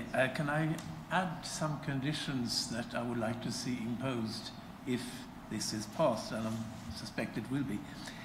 Firstly, we could demand 30 years of ecological monitoring in line with the Biodiversity and Trees Supplementary Planning document that was recently acknowledged by this Assembly.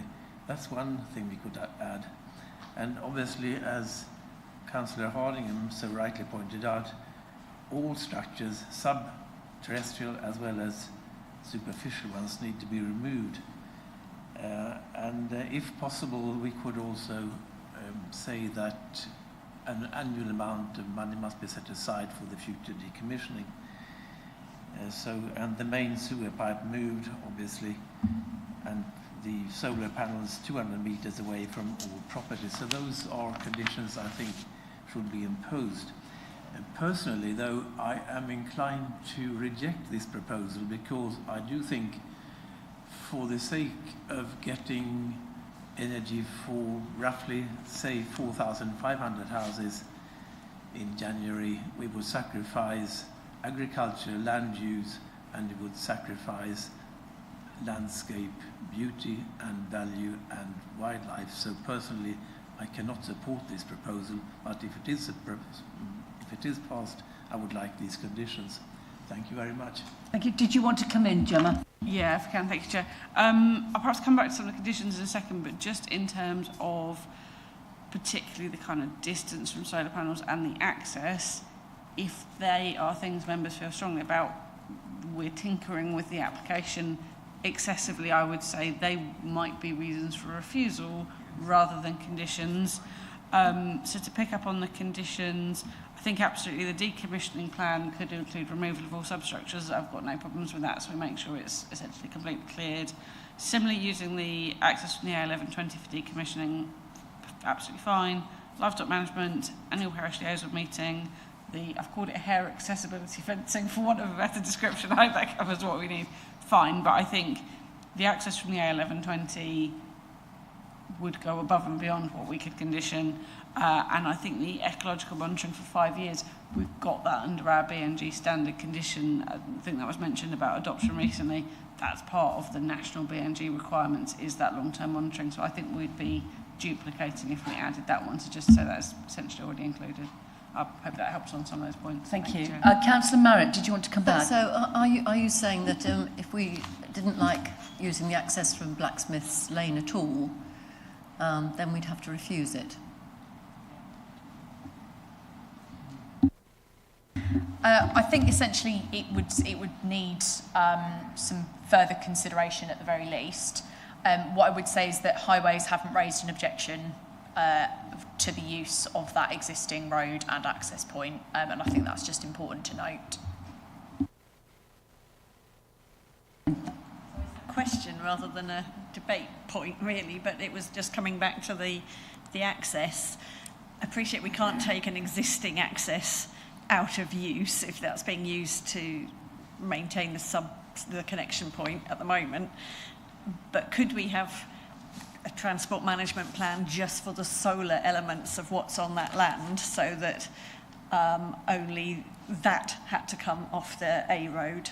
So for construction, visits to the site for washing panels, sheep, grazing, whatever is being done because it's a solar farm had to come in that way. But the electricity guys could still use the Blacksmith's Lane access as they have been.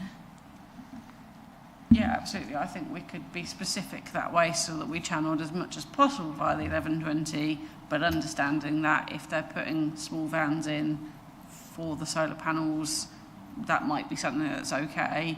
As Jasmine noted, there is no objection for highways, so it's a difficult one, and it isn't existing. I had a quick look on Google Maps. It looks like where the tractor's going out for the field at the moment, but I appreciate we don't maybe want to intensify that one, so I think that would be a reasonable request, therefore, to say not intensifying it. So, yeah, happy with that. Is there already a traffic management plan for, not just for construction phase, because clearly there will be one for construction phase. Have we got one for just general? I think we'd need to add it, but we'll double check whether it is in the recommendation. Or Councillor Warboy's hand? Thank you, Chair. I am cooling towards this proposal, and I'm not really prepared to sort of approve it. So we're, as the representative from the Parish Council said, this may work, though we sort of see the sort of public good of renewable energy and you know, the fact that we're asking to sacrifice good agricultural land, the impact on our heritage assets and people's well-being, but this may well be a case of, I think, a solar farm in the wrong place.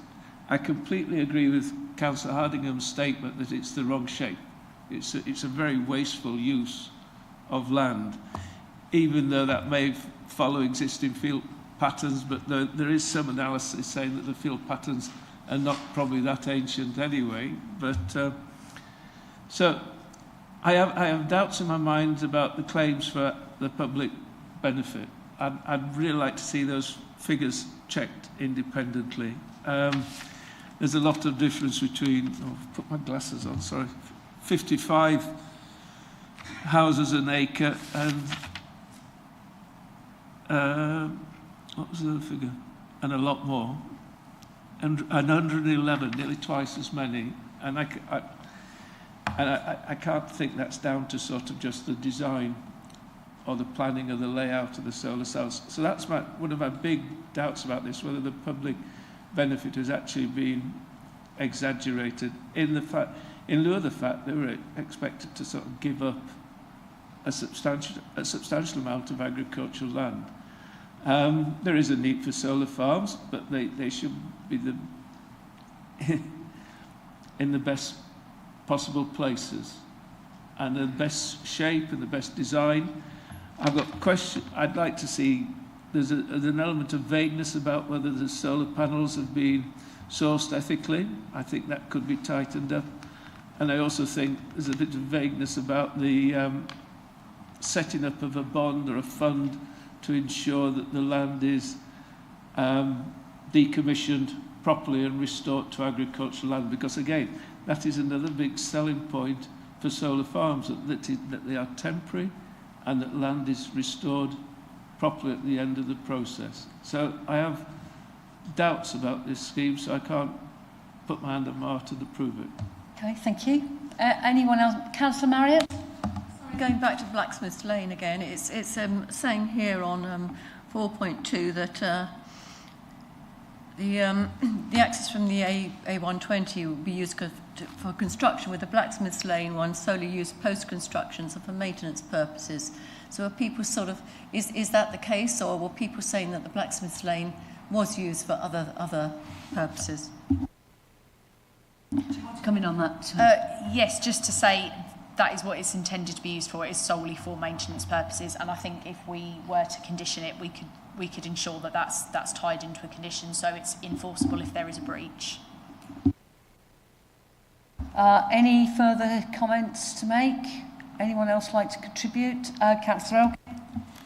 Yeah, this is a really difficult one. I mean, we know we need renewable energy quickly, but I do find it challenging with this one that it's such a strange shape, and the fact that means it's bringing it close to several different community residential areas and to heritage assets. It feels like he could have spent a little bit more time on the drawing board, just pushing things back here and there, putting some more trees in here and there might have helped.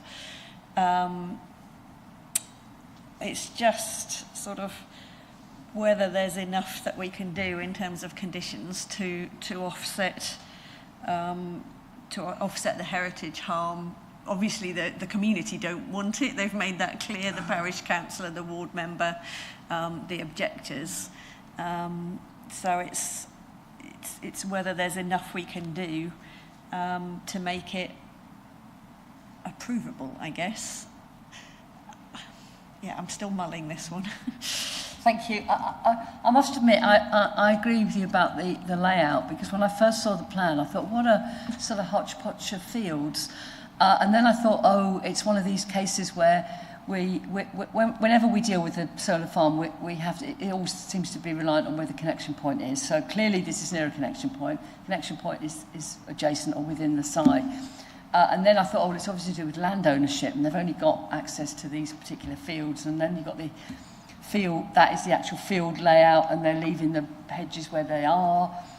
So, you know, is creating another boundary and removing those boundaries, is that going to make it any better? I don't know, but it does mean you're going to have it's going to have a very long fence that will need maintaining, because it's such a funny area that you've got a long perimeter. But you know, I think it is quite a difficult one. But you know, we do need solar farms, and we have in the past seen appeal decisions that you know, relating to closeness of heritage assets and best and most versatile land, and the inspector has allowed them. So I'm worrying about, I don't think we can use those as reasons for refusal.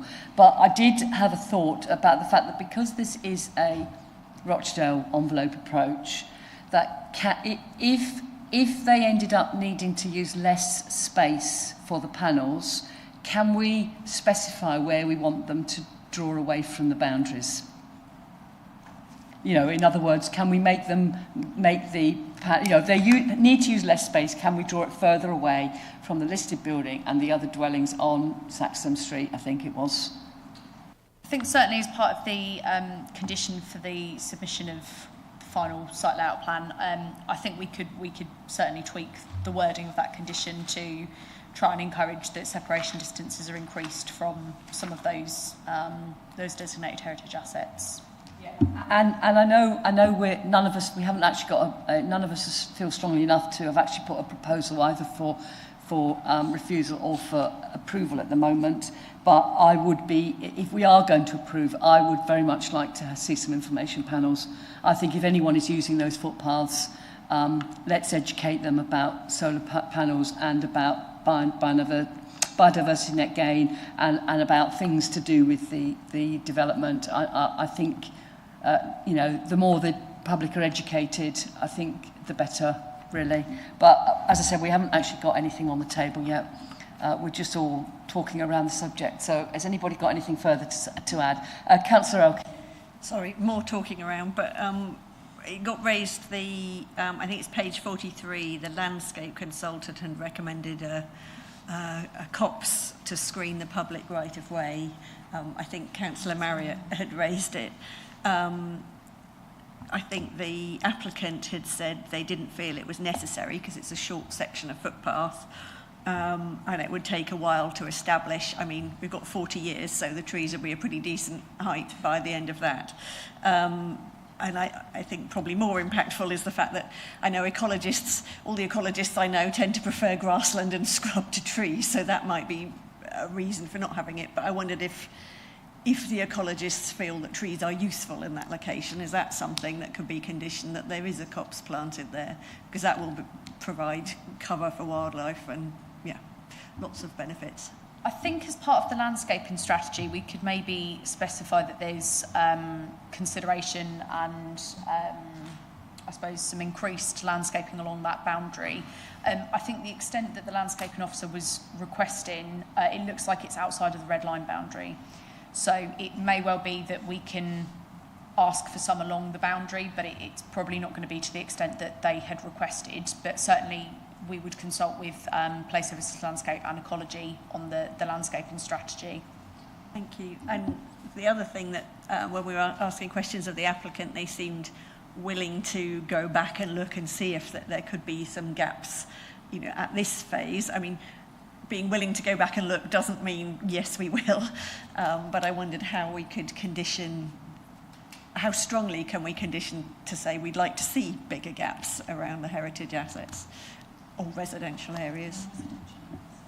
I think, I think it would have to be in the kind of final site layout plan, and we could give consideration to it. I think it would possibly need to be, you know, we might be able to say that sufficient justification needs to be provided if they are not increasing the separation distances. We might be able to specify at the very minimum that the separation distances that are currently shown are achieved, and then we can try and, But we can't say, if people were minded to approve this, we can't say minded to approve provided that. I think it's slightly too imprecise for a condition at the minute. I think if members had specific amendments that they wanted to see or setback distances, but again, it's going to be quite difficult because we're also going possibly a little bit above and beyond what the application currently is presented to us as. Could we say something like, could we say, could approve provided that the setback distances were increased to a level that would reduce the heritage harm to below medium, for example? Would that be precise enough for a heritage officer to do? I think it would be quite a difficult thing to achieve because the heritage harm, I'm not sure if that comes from just increasing the setback distances. I think them being there at all. Okay. Yeah. All right. Thank you. Councillor Marion. I think the parish councillor wasn't just talking about the heritage harm. He was talking about the residential harm on the northeast boundary, and he was actually proposing that the sort of the space between the panels and the housing should be similar in that area as it was to the south. The space between the panels and the farm there. So I think if we don't like the separation distance now, if we're not prepared to accept what it is, which is the worst case scenario, we have to refuse it. What I was trying to say about this Rochdale approach was if they end up having to use less area, can we ask them to draw it back away from those houses? We can't ask them to do it because it might not be that the tech might not allow them to, but I don't think we can specify that they've got to increase the distance. If you point blank want them to increase the distance, then we have to refuse it on the fact that it's too close to the residential properties. I think that's what we're heading towards. If I've got the right end of the stick. Absolutely spot on. I think this is, you've got to assume that they could build it there. Are we accepting that?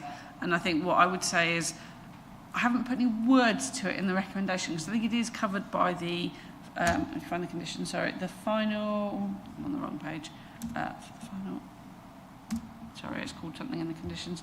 The submission of finalised layout, it's about the sixth bullet down on the bottom of page 47. What we would do is, when, a bit like outline and reserve matters, we know we have some solar panels, that would be the scheme that says this is exactly where they're going to go. If technology has moved on so that they need less panels, that would be exactly what we would look at. It would be residential amenity and heritage harm. If they put all of them up against the residential properties, we're not likely to say yes, but that would all be part of that consideration at that time, much as you're used to with design and layout. When we get to reserve matter stage, that's still part of that consideration. But that wouldn't come to committee. That would be an officer delegated to look at the thing. So basically, if what we've got on the plan now is believed to be unacceptable by the committee, then I think that needs to be refused. We can ask for it to be bettered if possible, but we can't ask for them to move it away, otherwise that would be a refusal. So I think we should be able to draw this to a close one way or the other, but we do need a proposal of some description. Councillor Ward.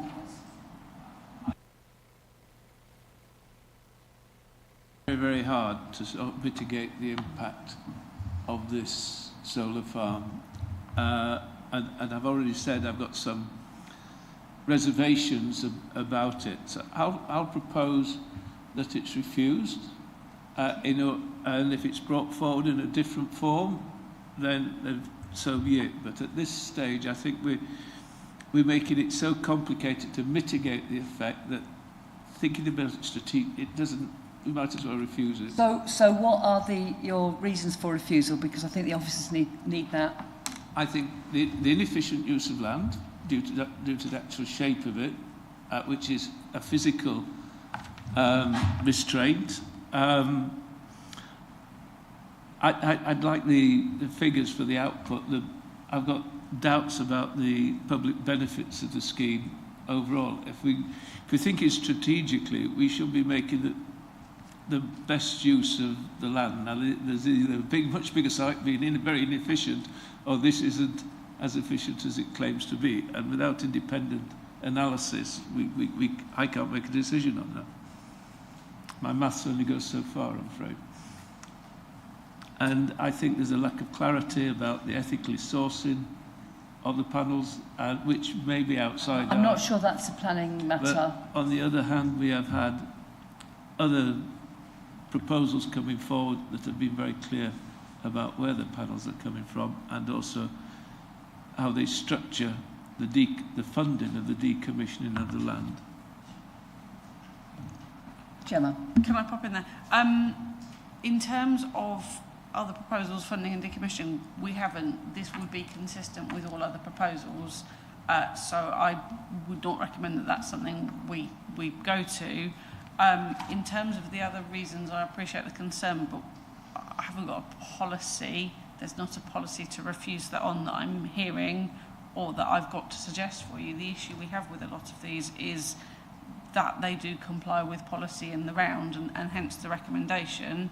And I would say in terms of the conditions, we put a lot more on residential developments. I think some of them have got to 150 odd conditions on residential houses, and this is not unusual perhaps, but I'm happy to listen or provide further advice as you progress. So we probably need a more policy reason for refusal.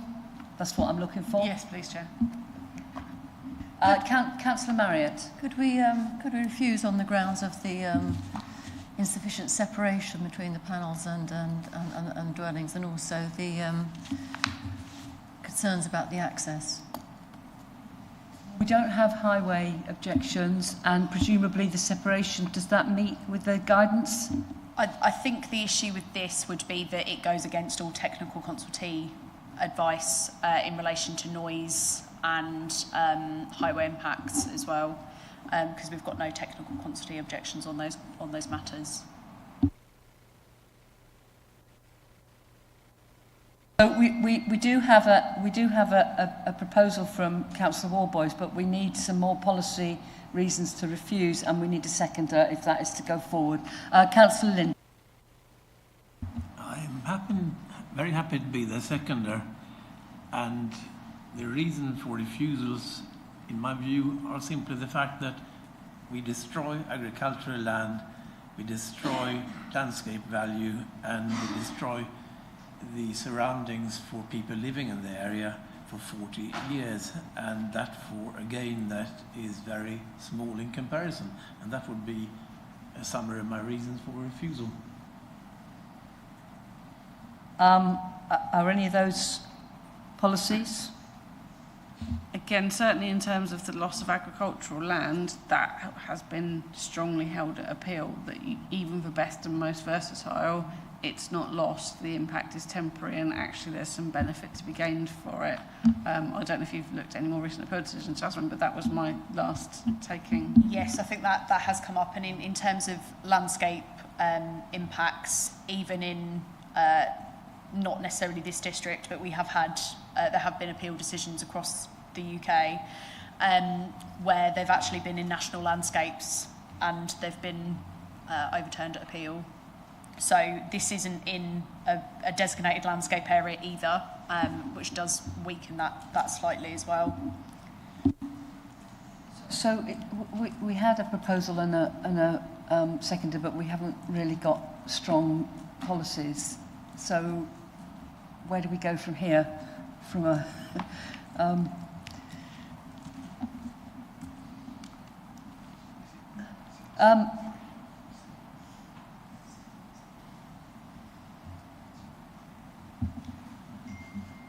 Councillor Elkin? Do we need to vote on that one before No, we do anything else? I'm just saying I don't know. Is that a valid proposal and seconder? Because we've got a proposal that has been seconded, but the officers are not happy with the policy reasons, and I don't know whether we have to go to a vote on that proposal because it's been seconded. I'm just asking for sort of governance advice here, really. No, we can continue to debate.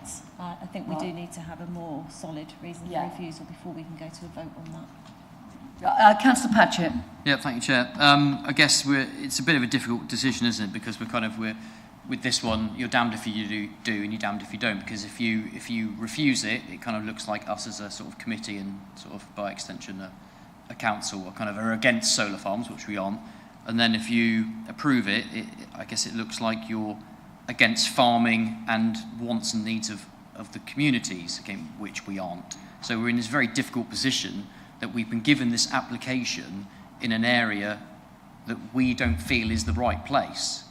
We're happy that a solar farm of this sort of size and type is appropriate in the right place. And, we think this is the wrong place. So, again, I don't know whether just looking at some material planning considerations, design, appearance and materials. So I think the design is what we don't really like. We think it's perhaps pushed too far up to the boundaries and too close to houses. And also, the appearance of it. I think this is quite an intense solar farm because obviously Roland and I have done some sort of we've done some councillor maths, which probably isn't very good maths. And we kind of worked out that the 9,000 is potentially a bit high. We kind of worked out to 6,200. If you're going on average house consumption, if you're going off average megawatts per hectare, which says to me, if that figure is 9,000, it's a very densely populated solar farm. So does design, appearance and materials not come into it with considerations because we aren't happy with the design on it? Thanks. Can we have a response from the planning officers? Yeah, sorry, just trying to take notes and think of other options and issues. Yeah, I think if the design and layout is a concern, that it's not harmonious, I suppose, in that way. There is possibly something there. I don't know, perhaps the three of us might need to take this away and spend a little bit of time on it for you to come up with a succinct reason, because I've got various points and that's certainly helpful. Could you remember what policy that was from, Councillor Patchett? I might have missed you saying that. Oh, planning portal, okay. Yeah, of course. Design and layout are sort of policy reasons. I'm not sure you can talk about the separation from the houses if the technical consultees are happy with that, but the layout of the fields that are being used is unusual, to say the least. So maybe does that count as layout? I would say it's more layout than it is design. I think design is height of panels, how they look. So yeah, I would say it's more layout based. Councillor Elkin? I know we don't like just sort of kicking things down the road, but I wondered if this was one that could potentially be deferred to have some more information. I mean, the applicants heard all the things that we are all concerned about. Whether we could have another bite at this to see if they could come forward with something else. What are you expecting them to change? Well, because I think we've got information, we've got the facts about where it is really. So it's not a case of deferring it to go away and find some more information. It'll be deferring it because you want something tweaked, I think, if I'm right. Yes, I mean, it would be deferral for tweaking things, but we could possibly deal with the access onto Blacksmith Lane and clarify whether that could be removed completely, if that's something members would like. Similarly, if there is any flexibility with where the panels are located, whether we can push them away given the concerns that have been raised. We can certainly check on kind of the figures of exactly how many houses it is, which does really come into the balance, because if the number suddenly goes significantly up or down from what we think it is today, bearing in mind the concerns that are raised, that obviously skews the overall balance of it. So I'm not adverse to taking it away and investigating those for members if that's what you'd like to do. Okay, thank you. So we currently have we have a proposal and a seconder. So we haven't actually got a proposal for deferral, but because we can't do it until we've dealt with this proposal. So we either have to vote on this proposal or it has to be withdrawn, I think, before we can discuss deferral. So do we want to vote on the current proposal, or does the proposer and seconder wish to withdraw? I don't wish to withdraw, no. So it looks like we'll have to vote on the existing proposal, which is, I believe, for refusal on grounds of layout. Is that what we've got? I think what we might need to do is take that offline between the three of us, Chair, so we can actually elucidate the reason for refusal for you on the basis of the notes I've got, if that's all right. So shall we take a break? That would be appreciated. 5-10 minutes? That'd be appreciated. So if you do leave the chamber, please do not discuss the application.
Thank you. I'm going to pass over to our planning officers who are going to explain the situation. Thank you.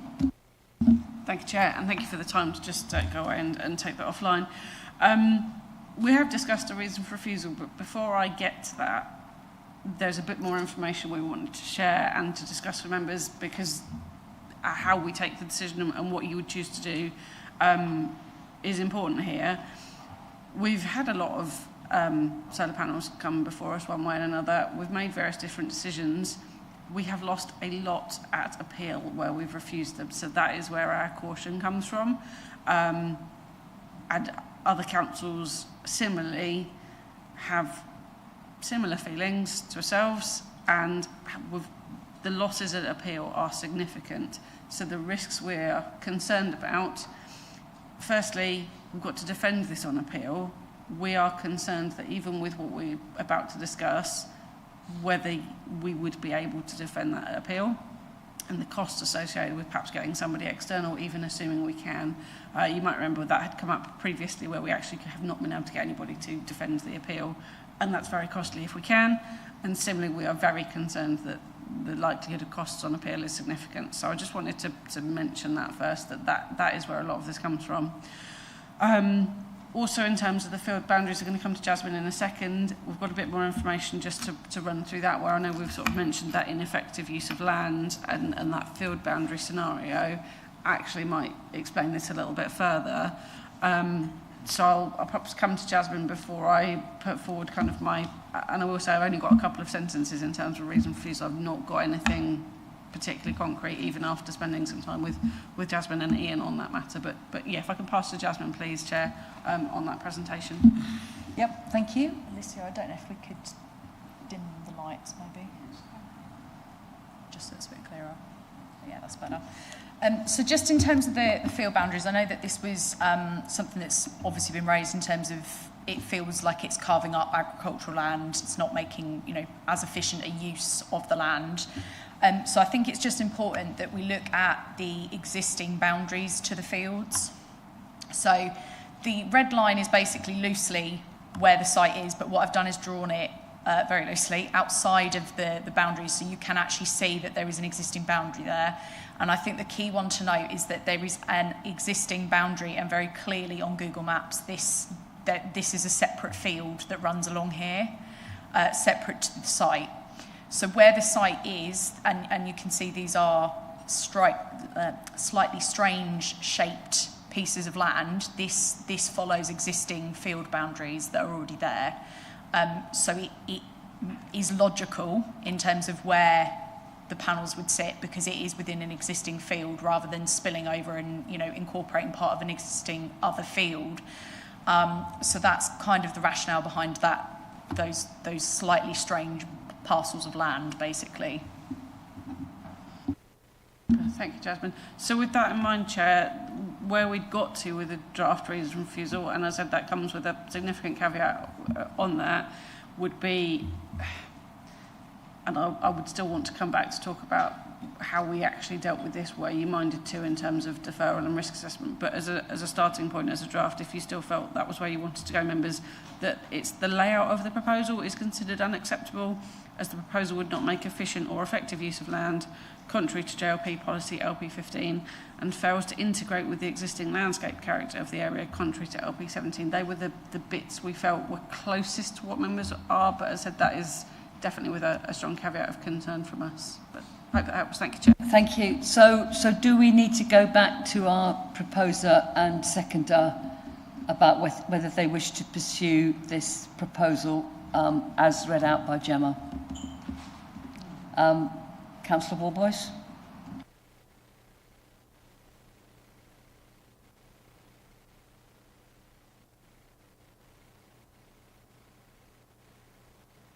It doesn't answer some of the points I raised, which are obviously sort of perhaps outside what we can use as defendable points. There was some questions in the papers about the sort of field boundaries and whether and how historic these field boundaries were. So, but again, that's history, I suppose, rather than what the present situation is.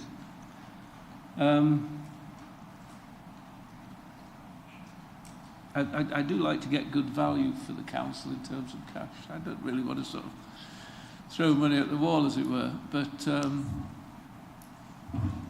open to a risk assessment if that's what members would prefer to do. So I think that we'd have to go away for a risk assessment before we could refuse it. Is that what you're trying to say? I would certainly prefer that, Chair, given what I've said and the concern over them and the appeals. If at least we can come back to members with a yes, we've got people on our side who would be prepared to defend this. We've got independent witnesses and possibly council's opinion on the likelihood of it. We can at least give you the chances of success of defending this.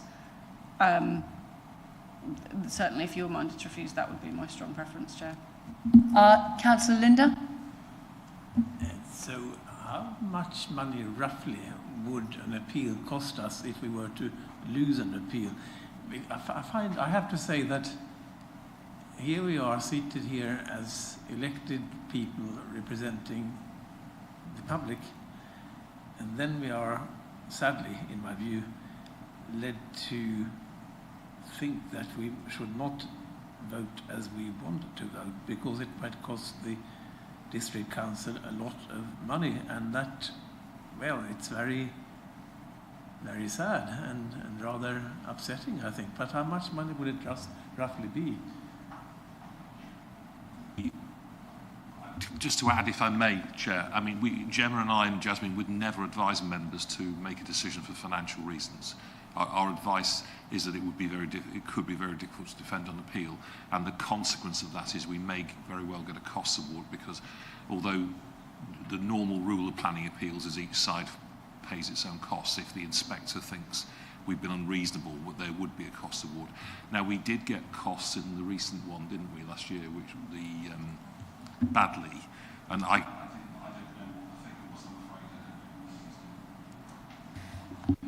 think just to add to that as well, in terms of probably the most recent one that had been refused was the Badley appeal. That had a far higher level of heritage harm, higher graded heritage assets, and there was I think a noise issue as well that hadn't been resolved because there was a lack of a noise assessment. So there were two solid reasons for refusal on that one. I think the concern here is that the reason for refusal seems weak to start with, and then it's a point of how do we then, in taking, contextualising it against some of the other ones that have been refused, which we have lost at appeal, they had stronger reasons for refusal, so that's kind of where we're coming from. Thank you. So we have this current proposal on the table. If we're going to go away and ask you to do a risk assessment on the risks of refusing it, do we need to amend that proposal to a deferral for you to go away and assess the risk? And if we are going to have a deferral, are we able to bring in the points that Councillor Elkin made earlier as deferral? Can we bring those in as well at the same time or not? I think the deferral, you've got a couple of options. You could be minded to refuse and defer for a risk assessment, or you could simply defer for a risk assessment without the minded to portion, which would perhaps leave you open on your return. I wouldn't say we necessarily include the points raised in that deferral, but I'm sure the officers can and would take them away so that by the time we got back we could give members more certainty over those points. So you are making a decision in the fullness of all of those details that we've got some query over at the moment. So I'm going to ask the proposer if there's any willingness to change the proposal along the lines that Gemma's just said.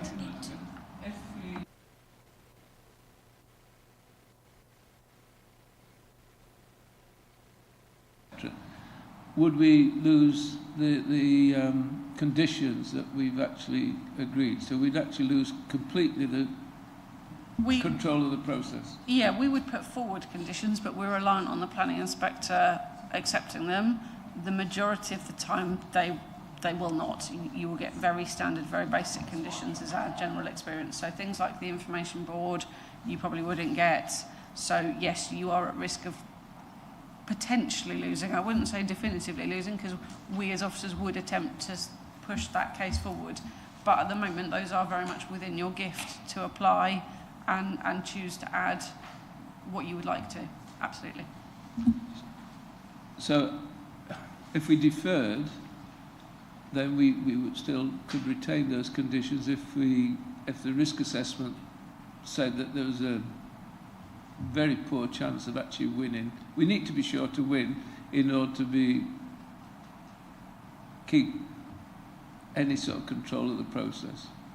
Yeah, absolutely. Well, I think it's not sure to win, but a fighting chance. We normally look at percentage chances of success, and that'll be the kind of advice we give. And there's a cost-benefit analysis there of the concerns versus the likely chance of success versus the cost, as Ian said. It's not a specific planning consideration, but it is the chances of success as part of that. And yes, if we deferred now for that to investigate the reason and get a risk assessment to come back to you on, were you minded then to approve, subject to that advice saying perhaps not as successful as you would have hoped, it would be within your gift to make a decision on that day. I hope I'm going to get a nod from Claire there that that's acceptable. And then you could apply the conditions. I'm happy to keep a record of them, and we can perhaps flesh them out a bit more in the committee report when it were to come back. That would be my suggestion on the process. Thank you, Chair. Councillor Marritt's just got a hand up. I think when you were originally talking about deferral, it wasn't on the grounds of having a risk assessment against the risk of us losing an appeal. It was maybe on the grounds of the separation distance and on the use of Blackfriars Lane. So those are the two areas which I'm sort of concerned about. Do come back. Thank you, Chair. I suppose the difference from our point of view is if we defer to investigate those reasons, that's absolutely fine. We'll come back with some more information, but what we won't have done is got a risk assessment on the reason for refusal. So there is a potential safety net there whereby we've taken advice on it, and that enables you to make a decision, I said, in the fullness of all the information next time, particularly if that is the likely way you're more likely to go. I sense some feelings towards a potential refusal. If you think that's where you're more likely to go, I think a risk assessment is a good choice to make at this time. That's not to say we won't look into those reasons. The flip of that is you are more likely to risk a non-determination appeal in the meantime while we look into it if we take away for a risk assessment. But there are choices to make there, I'm afraid, Chair. Councillor Linda. How does this actually work? Please tell me, because I don't know. An appeals process, does that take place in some kind of civil court, and there is a lawyer representing the district council and another lawyer representing the applicant? Is that how it works? Not quite. So there's various options. Most appeals are dealt with by written representation, so literally an exchange of statements. That's unlikely to be the choice here. Here you would either have what they call an informal inquiry, an informal hearing, which is not terribly informal, but it's more of a round table discussion between ourselves, the applicant and the planning inspector, who will sort of ask questions and have a discussion about it. You still might get a witness come along on a particular issue, but it is more of a conversation as opposed to a formal inquiry, which is you would expect to have barristers and counsel and specific witnesses. So we might have a landscape witness, a heritage witness, a floods witness, a highways witness. You can go on ad infinitum there, essentially, and that is much more structured and formal and edging towards the court-like appearance on that one. I think most of them have been inquiries, Jasmine. I can't remember. Yes, I believe that the two key solar ones we've had in the last couple of years have both been formal public inquiries.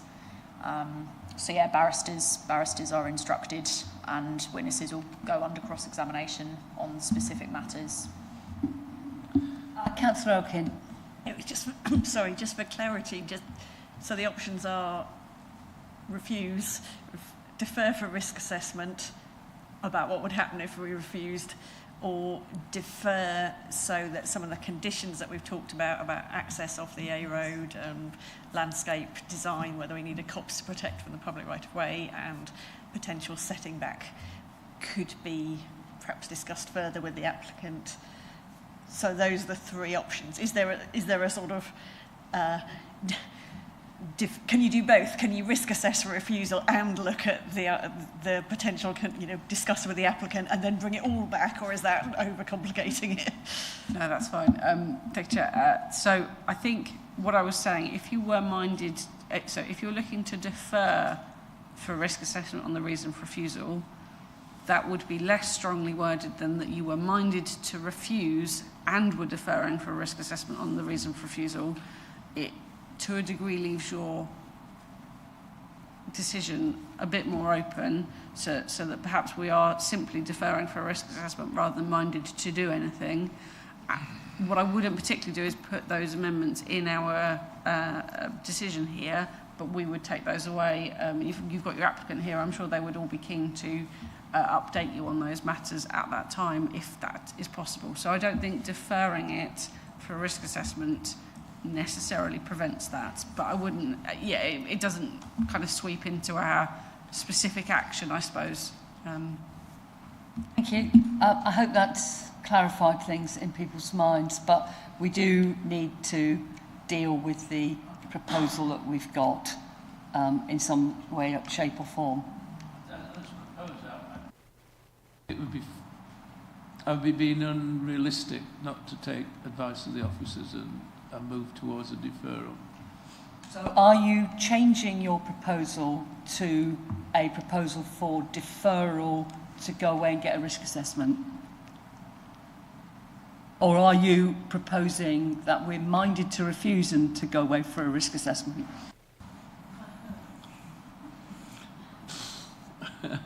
I think it's whichever gives us the best possible outcome. At this point, that's not answering the question, is it?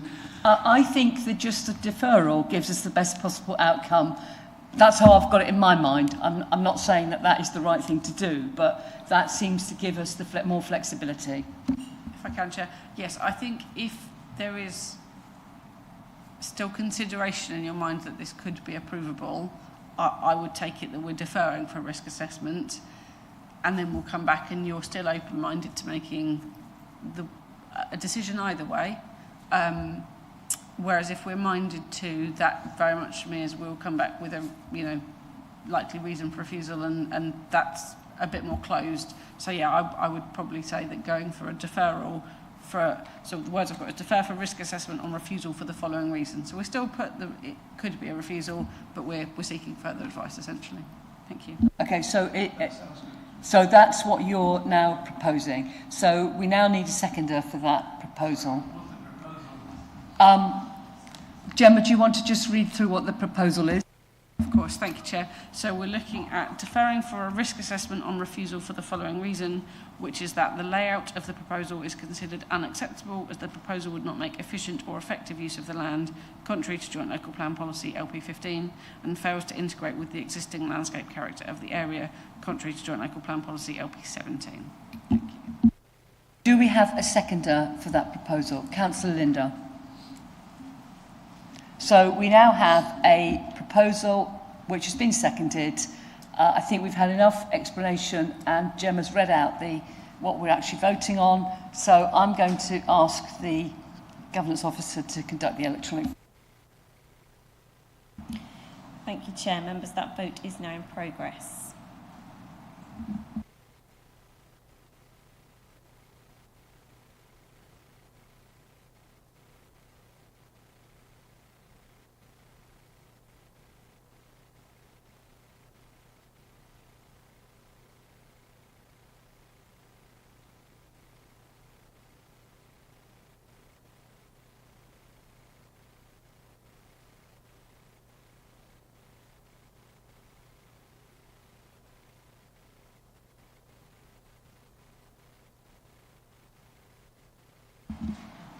Thank you, members. Chair, that's 5 votes for and 2 votes against. So that is carried. Thank you. Thank you very much, and thank you for actually coming to a resolution on that one. That leaves us only with item number 8, which is site inspection. Are there any site inspections? None received, Chair. Thank you. So the next meeting of Mid-Suffolk Planning Committee will be on Wednesday the 4th of June at 9:30 a.m. in the Council Chamber. So I'll close this meeting at 14:07.